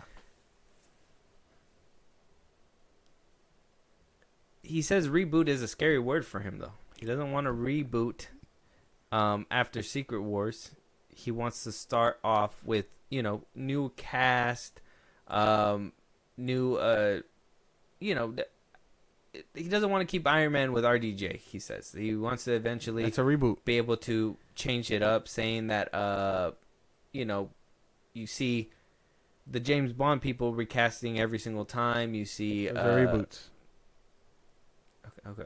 What? Or we were trying to make a point before I'm done introducing what's happening right now. Yeah. Okay. Well, let me just finish this. Okay. So, Feige does say that he is careful not to characterize the changes as a reboot instead of a reset for the MCU. Reboot is a scary word. Reboot can mean a lot of things for people. Reset, singular timeline. We're thinking along those lines. X-Men is where that will happen next. He is saying that there have been a place to tell stories about young people who feel different, feel others. That he's talking about the X-Men right here. That's the universal story about mutants. Saying that he wants that to resonate with Steve Rogers and Tony Stark, but obviously they've been kind of outmoded, outdated. He goes on to say Amy Pascal and David Heyman are now searching for a new James Bond, referring to producers at Amazon and MGM. David Cornsweet is the new Superman. He refers to the new Superman film as well. He acknowledges that they've retired Robert Downey Jr. and Chris Evans, and that he can't see anybody else as those characters. and that hardly anybody could see them as different people, Yeah. right?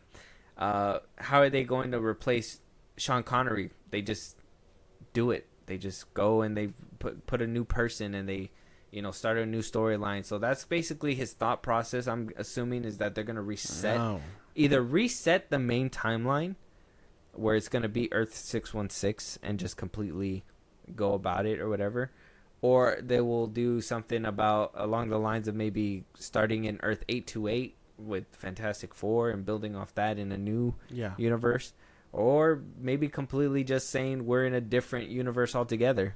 Earth 616 lives happily ever after. 828's thriving, and we have 626 over here. I don't know. That's funny.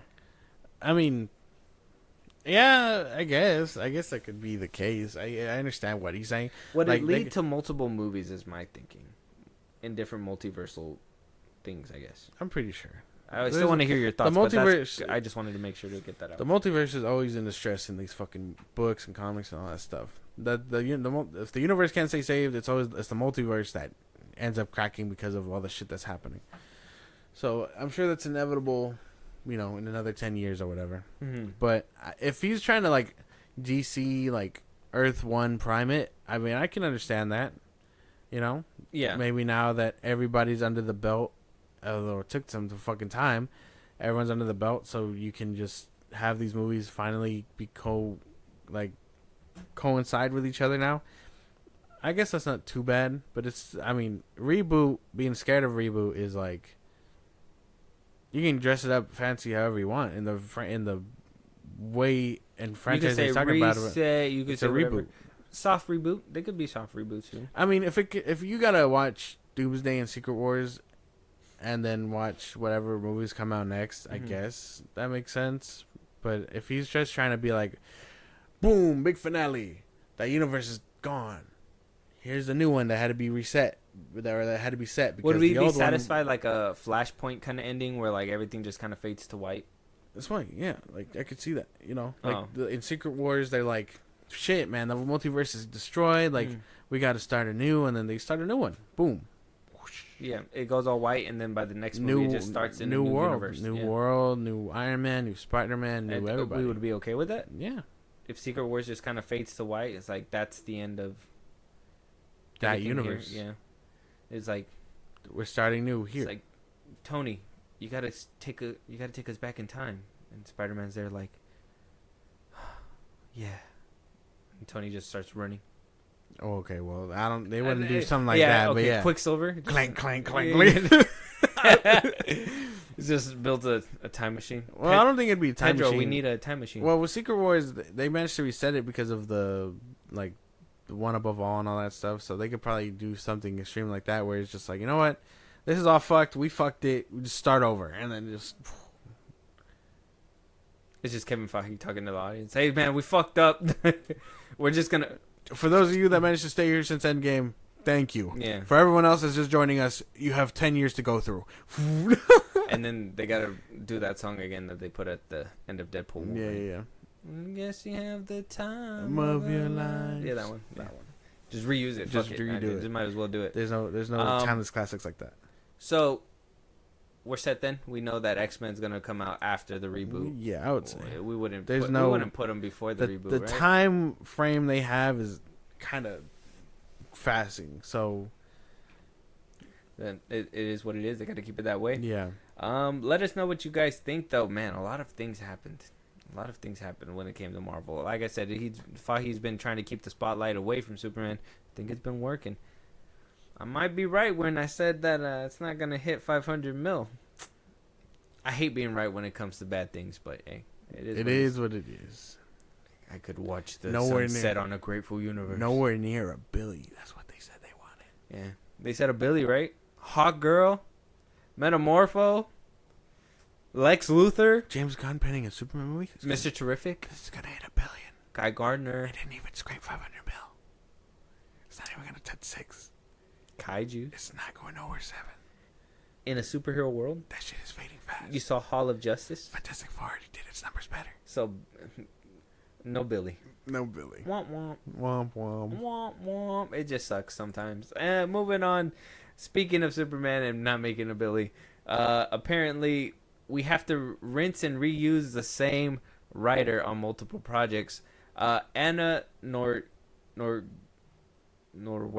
Yeah. Noruega?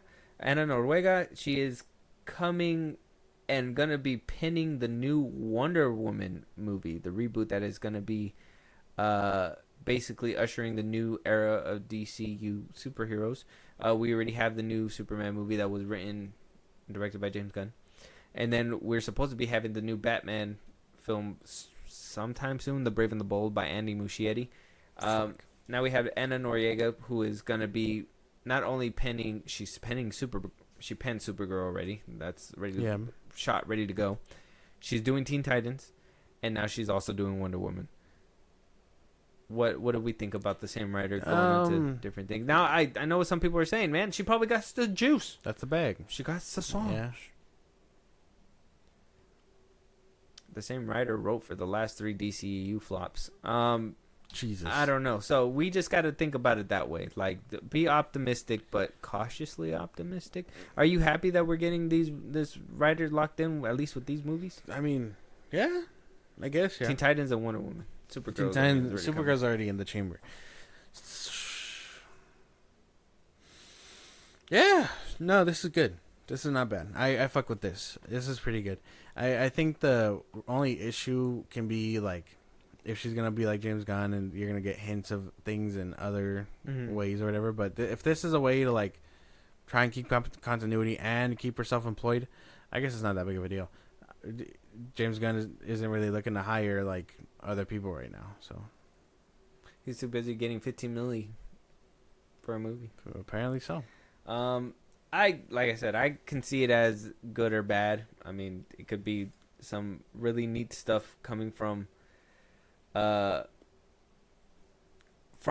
I need to see it from Supergirl, which a lot of people. Okay, now I kind of want to bring this up before we keep going down this Superman James Gunn rabbit hole. Okay.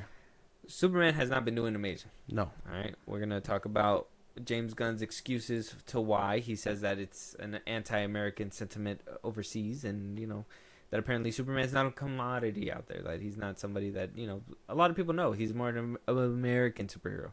So, one thing that is kind of being brought up is that Supergirl, where people were like, oh, Creature Commandos is going to be the first of the DCU. And then it was like, no, Superman is going to be the first of the DCU. But then Blue Beetle was the first DCU character. Yeah. Now people are saying Supergirl is going to be the true test of the DCU. And I'm going to tell you why. Okay. Because they said that James Gunn is not writing or directing this film. Now, I know what you guys are thinking. Why would you say that? It sounds bad. But we got to think about it like this. Okay. The person that's running the plan, in my opinion, some people see it differently, obviously, is that they should be overseeing the construction, right? Look at the whole picture. You could zip in and focus on one thing, but you can't do it for too long because you're missing the bigger picture. Yeah. If you're focusing on Superman, what about Supergirl? What about Teen Titans? What about the other ones that are coming out? You got to be willing and open to looking at the whole picture. And if you're focused on one movie, everybody says it takes a lot. It's a lot of work. I can only imagine how much work it puts in. You could put into a superhero film. So it's like you got a lot of stuff to deal with. You got to be at the bird's eye to see the whole picture. Yeah, that's the best way to put it.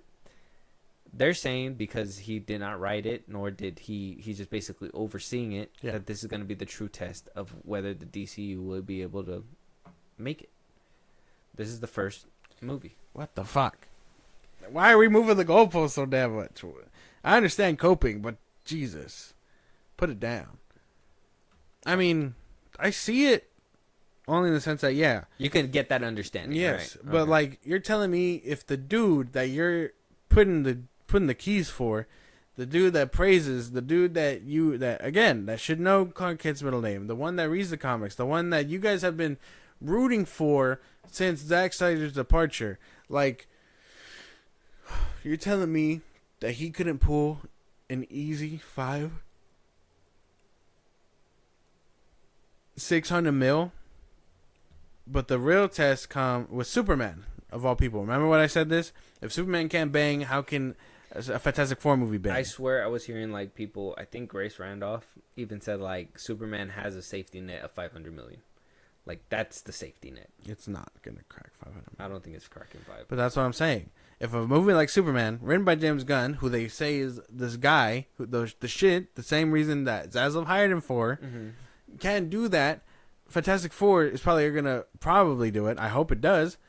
And it's like, where are we at? Fantastic Four is a way like lesser name than Superman. Superman should be the draw. Supergirl's gonna be the test only because it's not written by him. If Supergirl bangs, what does that say about James Gunn? Oh, he's really good at overseeing. Well, that's not a bad thing. That's the thing. It's a little bit of a bad thing. That's where I would be like, well, your guys is the people that you're writing for is an overseer. He's a watcher. He's not a. He needs to get his hands off the shit. Exactly. Like, and some people are like that. That's why I always said too. I mean, we said it since the beginning. Where's all the money going? In his pockets. He's writing Creature Commandos. He's doing Peacemaker. He's basically ushering in the new DCU all on his own, and then giving, Supergirl to somebody else, and then giving all these other people everything else. But he's basically doing the beginning stuff by himself. And that's where I'm like, well, that's not, in my opinion, is not really putting your best foot forward. Because not even Kevin Feige directed the first Iron Man. He gave it to someone else. Mm-hmm. To be fair, Kevin Feige has been in Hollywood way longer than he has, I think. Well, that's what I'm saying. Like, that's where you have to put your executive hat on and be like, hey, man, like, I can't be doing things like a director. We got to do... He's talking about how he's on planes and how he does interviews and all that stuff. Like, he's not getting burnt the fuck out. Planes, interviews, writing scripts, reading scripts, having it. Like, it's just so much that being a director of a full-on movie, just to me, just sounds like you're doing too much. He's gonna be Kevin Feige, but like sooner. Mm-hmm. And then also trying to act like you're Zack Snyder on the internet and blah blah blah blah. It's like, dude, James Gunn just tried to do way too much in such a little bit of time that it's just, I feel like it's biting him in the ass right now. And now a lot of people are trying to move that goalpost to be like, well, that's not the true testament. The true testament will be here. And if you tell me that he doesn't pick up another movie in the time that he's at DC Studios because the first movie that he does is the worst performing one because he did it. What does that say? I'm pretty sure they were looking for like a surefire like 600 to 800 million only because the person who did Guardians of the Galaxy did it. This is but everybody. This the is their bread and Suicide butter. Squad didn't even make money, so like we already had the test trial, but they were like, "Oh, well, Superman's in the beginning. It's in the title, Superman." But then now we can't even get people to watch it because apparently it's not a commodity in the overseas. That's such a I don't know why he does that. Alienate his audience. He likes to point the finger. He's like, likes. There's a small minority. Those are DC fans. That's why he likes to point the finger at people. It's like, oh, we're not a commodity overseas. Yeah. Those might be DC fans. Yeah. The Indian kid that I get so mad at for tweeting at me could be a DC fan. Yeah. The ones that go and watch it, even though it's not a commodity, they're DC fans. That's the thing. Why are you doing this to your fucking fans, bro? Someone needs to take the mic away from him. He needs a better PR person. Yeah, he's a finger pointer. I've been noticing that. Right now, at the time of recording, it's at like 430 million. So I don't know. Maybe it crosses. Maybe it doesn't. He's still trying to keep the universe relevant right now. Even giving us little tidbits of Peacemaker and what's gonna happen. Sending the internet on a spiral yet again because he is picking and choosing what goes and what's not gonna go. Starting with talking to Den of Geek, saying that they asked him if Black Adam and Shazam Fury of Gods will be canon because of the hardcore and Ekamos cameos that he decided to put in those movies, and he quote unquote says, no, they're not canon and I hate it. He says there are certain things from that old universe that we refer to in Peacemaker Season 2, but until then they are not canon. Almost everything from Season 1 is canon, but Season 2 will explain everything that is or is not canon. Then why'd you put him in there? What was the point? So he can bring over his, what I believe he thinks is his star pupil. His wife? And Ekamos? And Peacemaker. Oh, and Peacemaker. I think they're all just gonna jump ship. I think they did an interview where he was asked if there was anybody that he can bring back and do a show from the Suicide Squad. He was like, it was John Cena. It was Peacemaker. He chose it. I feel like I think you might have been right on the nail. I think that universe is gonna go up and smoke the DCEU, and then they're just gonna jump ship to DCU, and now that Peacemaker's taking over the other Peacemaker, and lives in a world with this Superman, this Batman. Actually, because of this San Diego Comic-Con panel that's actually happening right now, they put out a Peacemaker poster. Yeah. And it's right here. I read this. It said, "In what world is he the hero?" On the bottom. Yeah. Can you see the post? Yeah. So I'm thinking.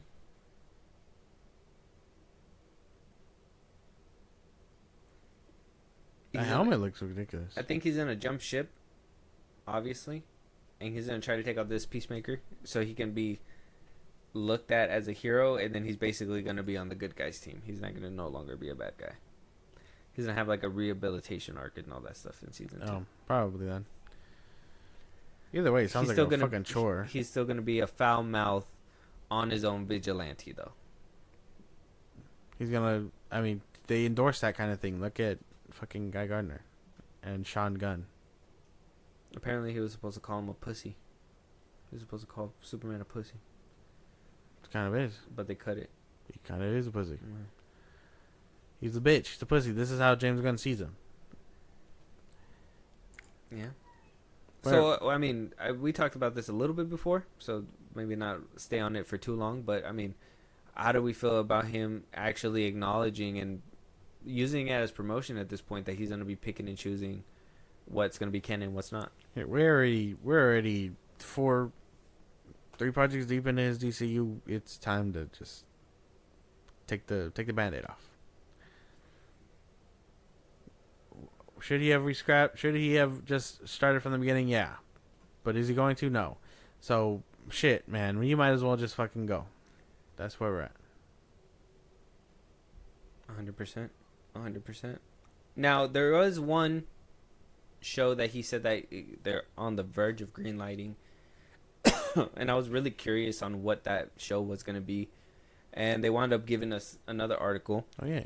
And it seems like Booster Gold is that series that we are going to be getting. Apparently, Kumani is not attached to this. Oh yeah, but Emil, whatever his name is. Yeah, but but David Jenkins, and he is the showrunner of the Penguin show. Okay. So they got somebody really good.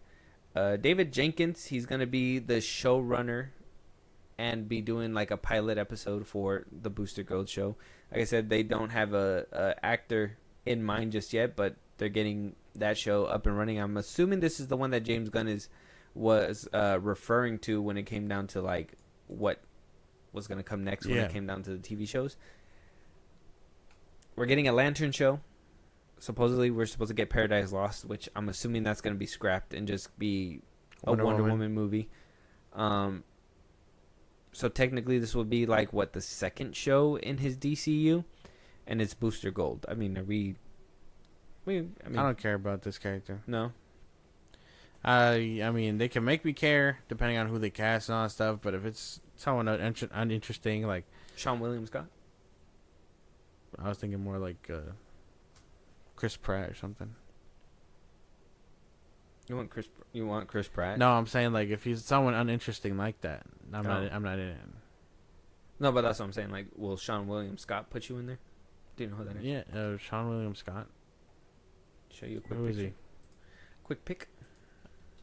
I don't do good with names. Yeah, I know. All right, man. Gerard Butler. Fuck. Austin? That's Sean William Scott. You think he can be... Oh, he's the fucking... Yeah, I could see that. He's what's his name? Skeeter? Is that his name in American Pie?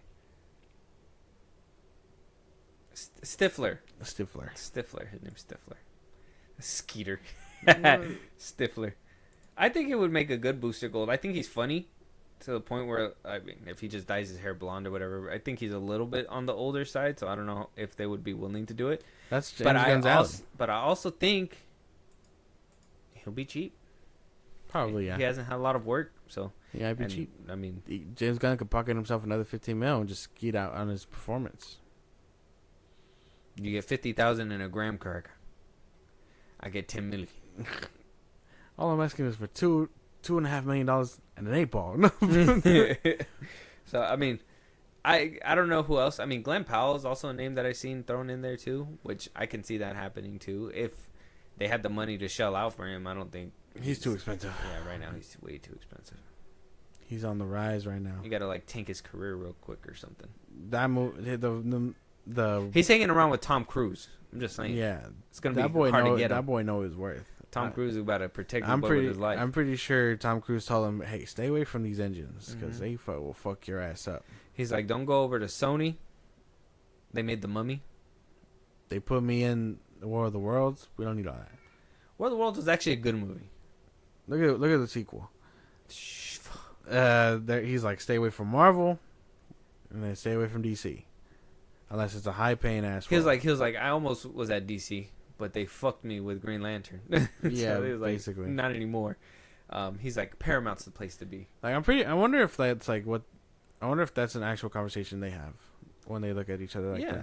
that. I mean, if you notice, if you really look at it, you can see who's in house and who's not when it comes down to like the people that they hire and stuff like Yeah. that. Obviously, I mean, Sony, they have like Glenn Powell. They have that new kid from The Heights. He's in all of their movies Yeah. now. Anthony Ramos, him. Who else? Netflix has what's her name? The girl from Stranger Things. She's never gonna be let go from them, ever. Yeah. Doesn't seem like. Warner Brothers has the Conjuring people, the Warners, the two, literally the two. They're everywhere, and Jason Momoa, obviously, and what's the other dude's name? Director wise, I feel like there was a time where they like sat and had directors in house. But I think because of money and creative differences and all that stuff, especially with Warner Brothers and a lot of these different studios, they've been jumping ship a lot more. So loyalty with directors has been a little bit more loosey than the actors. But like once the actors jump ship and they go somewhere else, you'll notice like they come out in every single movie. Like it's funny that they get their own clicks and they're just like, don't go over there, don't go over there. Tom Cruise said Paramount's his spot. Well, yeah, because they treat him fairly. They give him whatever he wants. Yeah. Did you see how much they gave the South Park creators? Yeah. Dude, Paramount got cash. Apparently not enough to keep Stephen Colbert on payroll. It was a sacrifice for that South Park episode. Something had to give. Yeah. Trump saw the episode. He's just like, something gotta go. Something gotta go. Go Bear. That's what he said. Let us know what you guys think, though. James Gunn is still trying to keep relevant. Kevin Feige is fighting for the limelight, which it doesn't seem like it's much of a fight. It seems like it squashed James Gunn pretty good. Yeah. Let us know what you guys think about the future of Marvel. Let us know what you think about the future of DC. DC seems to be still chugging along forward, even though the first Superman movie is looking like a massive historical Superman flop. That's all I gotta say. Moving on, though, Lilo and Stitch 2 may be peak better than the first one because Chris Sanders, the original writer and co-director of the original Lilo and Stitch 2002 animated version, is coming back to pen the Lilo and Stitch 2 Where the script. fuck were you? Well, the thing was, Josh, is that they said, fuck all that noise. We can't afford him, right? He's making the wild robot and all that stuff, so we're not gonna worry about him. We're gonna do this on streaming. How hard is it to copy and paste? Disney said.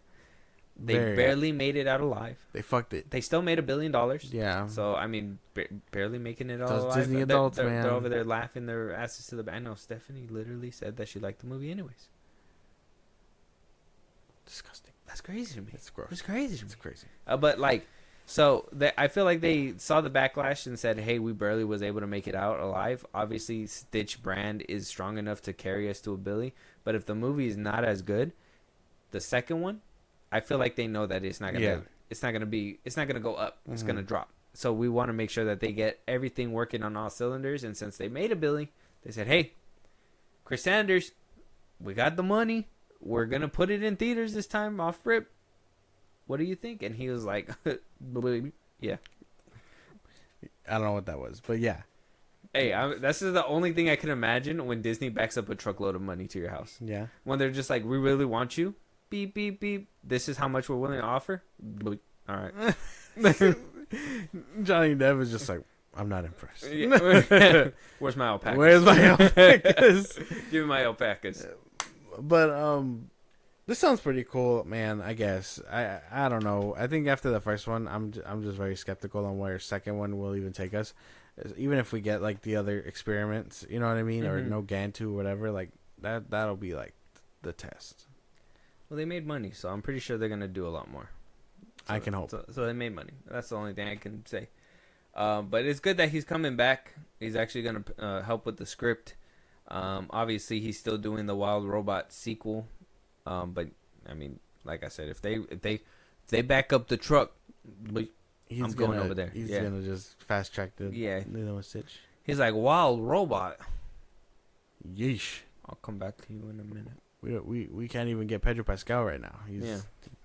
He can't be our Fox this time. Fuck. We need to stop with him.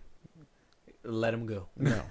Let us know what you guys think, though. Lilo and Stitch 2 is bringing back the original co-creator. It's gonna be great. He's also he also co-directed the original Stitch 2. So it's gonna be, in my opinion, I have high hopes now that the sequel will be amazing. Hopefully. The first one I was skeptical about. Disney's been having a rough patch, but I mean, if they're willing to be like, "Hey, we're not worried about all that extra mumbo jumbo that we were dealing with before. Let's just get the money, give it to the people that are gonna do a good job, and just get them to work." Wild Robot was amazing. That movie was great. The fact that Chris Sanders is still putting out that output and you still didn't have him in the first movie, that's a fumble on Disney's part. Disney's always fumbling, but they still somehow manage to make their money back. Where are we at? Disney adults. Moving on, though, we are at the trailers finally at the end of the episode. Yeah. We got Predator Badlands, the first, and I'm going to stress this out as long as I can because Dan Trachtenberg decided to stress this out. This is the first official trailer. Apparently, this movie has not had a trailer at all. The other ones were little teasers that were labeled them as they were being labeled as trailers. Oh. But apparently, according to Dan, the director, this is the first official trailer that shows you what the movie's about, what's happening, and not just predators going out there. And, basically, the way he put it was just seeing your action figures going at it. Okay. Yeah. Sounds about right. All right, let's get into it.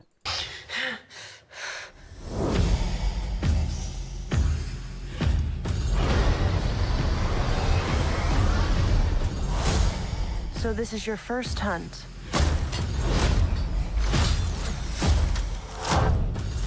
And you've come to the most dangerous planet in the universe.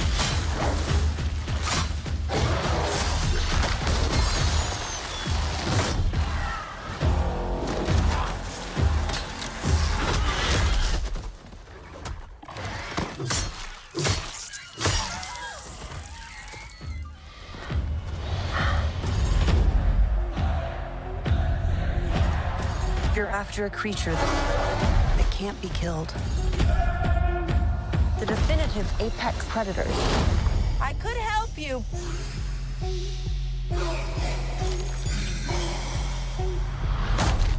Well, good luck with your journey. Sick. Alien vs. Predator is coming quick as fuck, bro. That was quick. Quick as fuck, bro.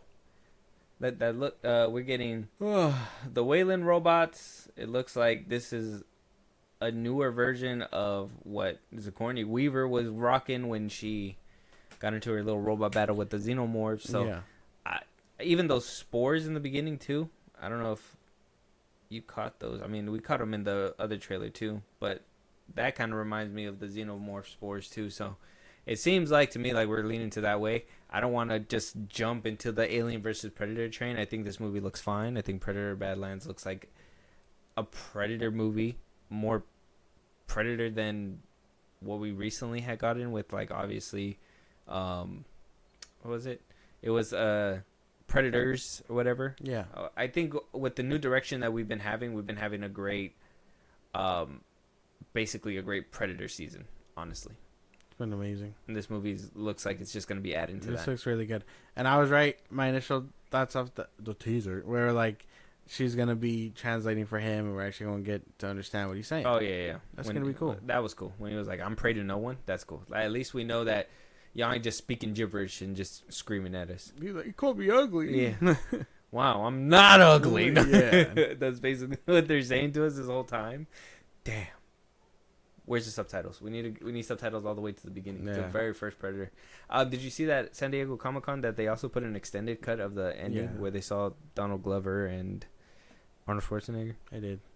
Crazy how our emotion knows no bounds, because we talked about that in the fucking our review. Go check that out. And then not even a couple months later, they're just like, hey, here it is. Yeah, actually, we did do that. We could show you exactly what you guys were talking about. Yeah. And like crazy how that shit works. They're like, wow. We didn't know people were clamoring for that. But yeah, always show us those things, man. Why even, like...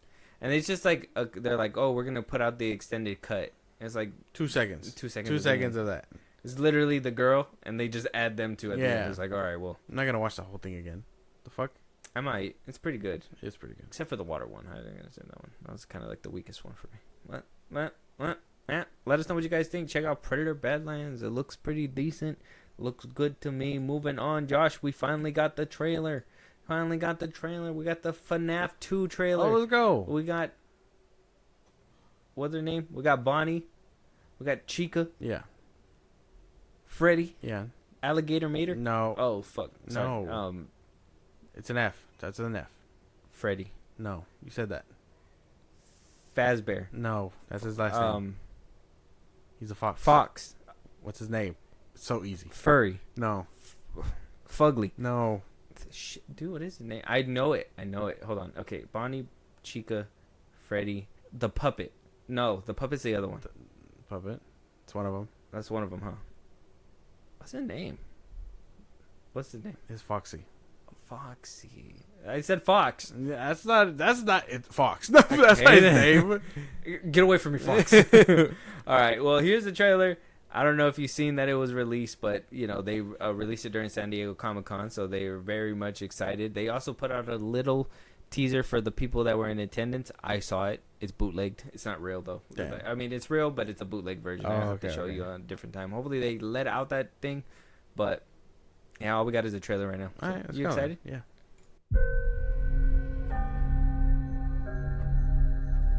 Freddy Fazbear's Pizza.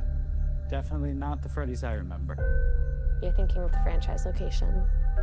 This is the original. Nobody's been here for decades. They're taking it outside? What does that mean? Is that bad? A little bit. It's a little bad. Like, I thought everything's supposed to take place there. Yeah, but So- it looks like they got other plans. So is it bad for the lore, or is it bad for the movie? Is that what you mean? Could be bad for. Okay, it could be good for the lore. I don't know about the story, because obviously we have to wait for this to come out. It could totally change everything from the games to the movie. I think everybody's prepared for that. But what that could mean is like, well, that shit's normal. That could literally make it like, you know, like they didn't even happen. But that was Toy Freddy. So it looked like maybe that carnival thing or whatever isn't even part of what's happening. They're just there to like it's a fair sponsored around the characters, but it's not based on the characters. That makes sense. Okay. So what's his name could have nothing to do with that. Springtrap. Yeah. He could literally have nothing to do with what's happening there, and so everybody's looking at Freddy like, oh shit, like he's a mascot, like, oh, that's cool, you know what I mean? Like, can't believe they totally got him. So maybe, but you got the toy ones and you got the withered ones. That's mangled. The one that got him by the neck. Yeah. I think I saw the puppet too. Yeah, Well, that was the hands, right? the one that was creeping up behind that girl. No, that's Mangold. Watch. Because that's the puppet hands. Oh, up there. You saw him? Well, I saw it when she was walking in that hallway. In the hallway? Let me see. Right there. Oh, that's creepy. You think we're going more horror this time? I hope. I sure hope so. So More blood this time? I would hope. I really hope they lean into it. I really hope they lean into it because Is that Mangold on top of the cartoon?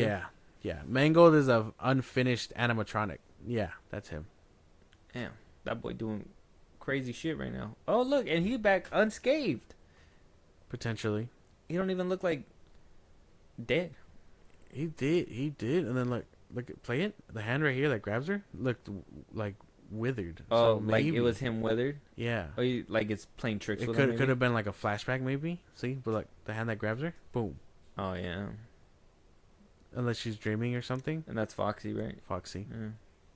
Foxy. People were theorizing that maybe that's him looking through the Freddy Fazbear disguise.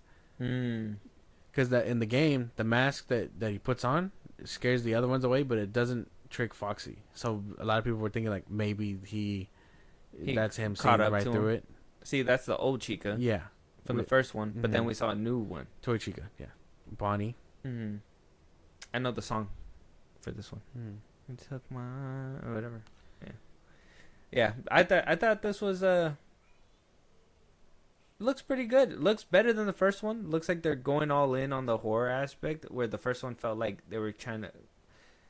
I understand it was the first movie, so they were being a little bit more conservative with the animatronics and you know all that stuff. But it looks like this time they're really showing them front and center more, showing them like, hey, we're going to be a big part of this movie a little bit more than us just going to the store or whatever, the pizza place and hanging out. Like they're actually going to come outside and all that stuff, which that's why I was asking, because I was seeing a couple of comments where people were like, what, they're going outside? They're not even supposed to leave the pizzeria or whatever, blah, blah, blah, blah. So it's like, if they're on the grounds, maybe it's a little different. But we're getting the puppet. We're getting this person looked like it was driving on a highway and Mangold was like on top of the chasing car the fuck out of him. Yeah. It's not unheard of. In the recent games, they've been following them outside too. So it could happen. People are just tripping for nothing. Basically, the fans fanning basically. Mm-hmm.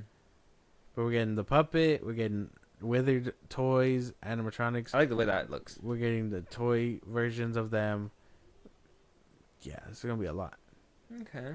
Well, check out Five Nights at Freddy's too. Like I said, I mean, if you want to check out our review for the first one, it's out there right now. But let's just be honest, I wasn't a fan of the first one. Yeah. So hopefully this one's a little bit better. And I mean, the trailer itself screams better than the first trailer. And I remember the first trailer of the first movie. Yeah. It was not good. This one, I feel like this one's giving me what I'm asking for in a horror, I guess, toy movie, animatronic movie. Yeah. Bigger version of Chucky, I guess. I don't know. Moving on. All right, check it out. Moving on. First movie in the Jason universe called Sweet Revenge. We got a teaser, 47 seconds long, not too long, but it is the first movie in the Jason universe. Oh, really? It's called Sweet Revenge. Okay. Not called Friday the 13th. It's a Jason So movie? that's a problem, right? Yeah, it's a Jason movie. I think as long as we see the mask and the machete, we're all right. Yeah.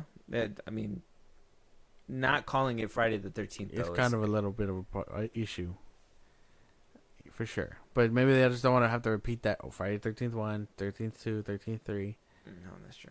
Friday the 14th. No, I'm just... All right, we'll just jump in and we'll see. I haven't seen this one, so we gotta check it out. You all settled in? Yeah, it's great. Okay. Look at this. You got a beautiful spot here. The property's had a bit of a troubled past. What kind of trouble? Oh, you know, the usual story. Revenge. Oh, okay. I thought they were gonna shy away from that shit, the mask and stuff. But we're there. We're there. We're down. We're down and bloody. First look at our new Jason. That look cool. He looks good. Basic as fuck, but good. Yeah, basic. We knew it was gonna be like that, right? Kind of. Yeah. The side profile looks Sweet Revenge. Crazy. Not bad. Basic. Easy. we still got that new show coming on Apple TV too With the mom. With the mom, I don't know if that's gonna be part of this. Maybe it will be because we heard that revamping was happening and all that stuff. So not bad. Still think it's a missed opportunity to not call it Friday the 13th. Could have called it Friday the 13th Sweet Revenge. It could bite them in the ass the way it bit Prometheus in the ass, but I don't think so. I think off the trailer alone, you know what you're doing. You know what you're getting into. The mask, it's already a thing. Okay. Check out the trailer. It looks bad. It doesn't look too bad. I got to see a full-on trailer. But with these movies, it's always hard to watch those trailers because it feels like it gives you the whole movie already. Yeah. Like there's not really so much substance behind it. It look like she not surviving what's happening here. Yeah, no. Well, maybe somebody comes in. Freddy? Hey, bitch. You put her around. Damn. He's just becoming the hero all of a sudden. Yeah. That'd be crazy. Check out the trailer, though. Sweet Revenge. Let us know what you guys think. Moving on, we do have our final trailer. We got the Gen V Season 2 trailer. We heard that The Boys wrapped up filming not too long ago. Gen V Season 2 is going to be coming out, and then Season 5 of The Boys is going to be releasing, and that's supposed to be like the wrap-up for The Boys in general. But we still got the Gen V and the other spinoff. The Soldier Boy spinoff with the Stormfront. Yeah, Stormfront. But first things first, we do got this Gen V trailer. Let's check it out. Obviously, we do have our review for the first one. Off rip, we weren't fans of the first one too much. I mean, we had high hopes. It just didn't pan out. Yeah, I'm hoping this one does a little bit better. Hopefully the trailer intrigues us and we just get something a lot better than the first season. Let's check it out, though. Hey, Marie. You can't stay on the run forever. I need your help. You need to go back to school. Okay, not as intriguing as I was hoping. But I do like that What's-Her-Face is in this. That's what I was kind of hoping the first season was going to have. More of like the voice characters in there. Kind of integrating themselves in there. Yeah. So seeing that... they must have heard the complaints and was like, we've got to sprinkle them out. Yeah. So we got what's his name? The fish guy. And then we got the girl. What's her name?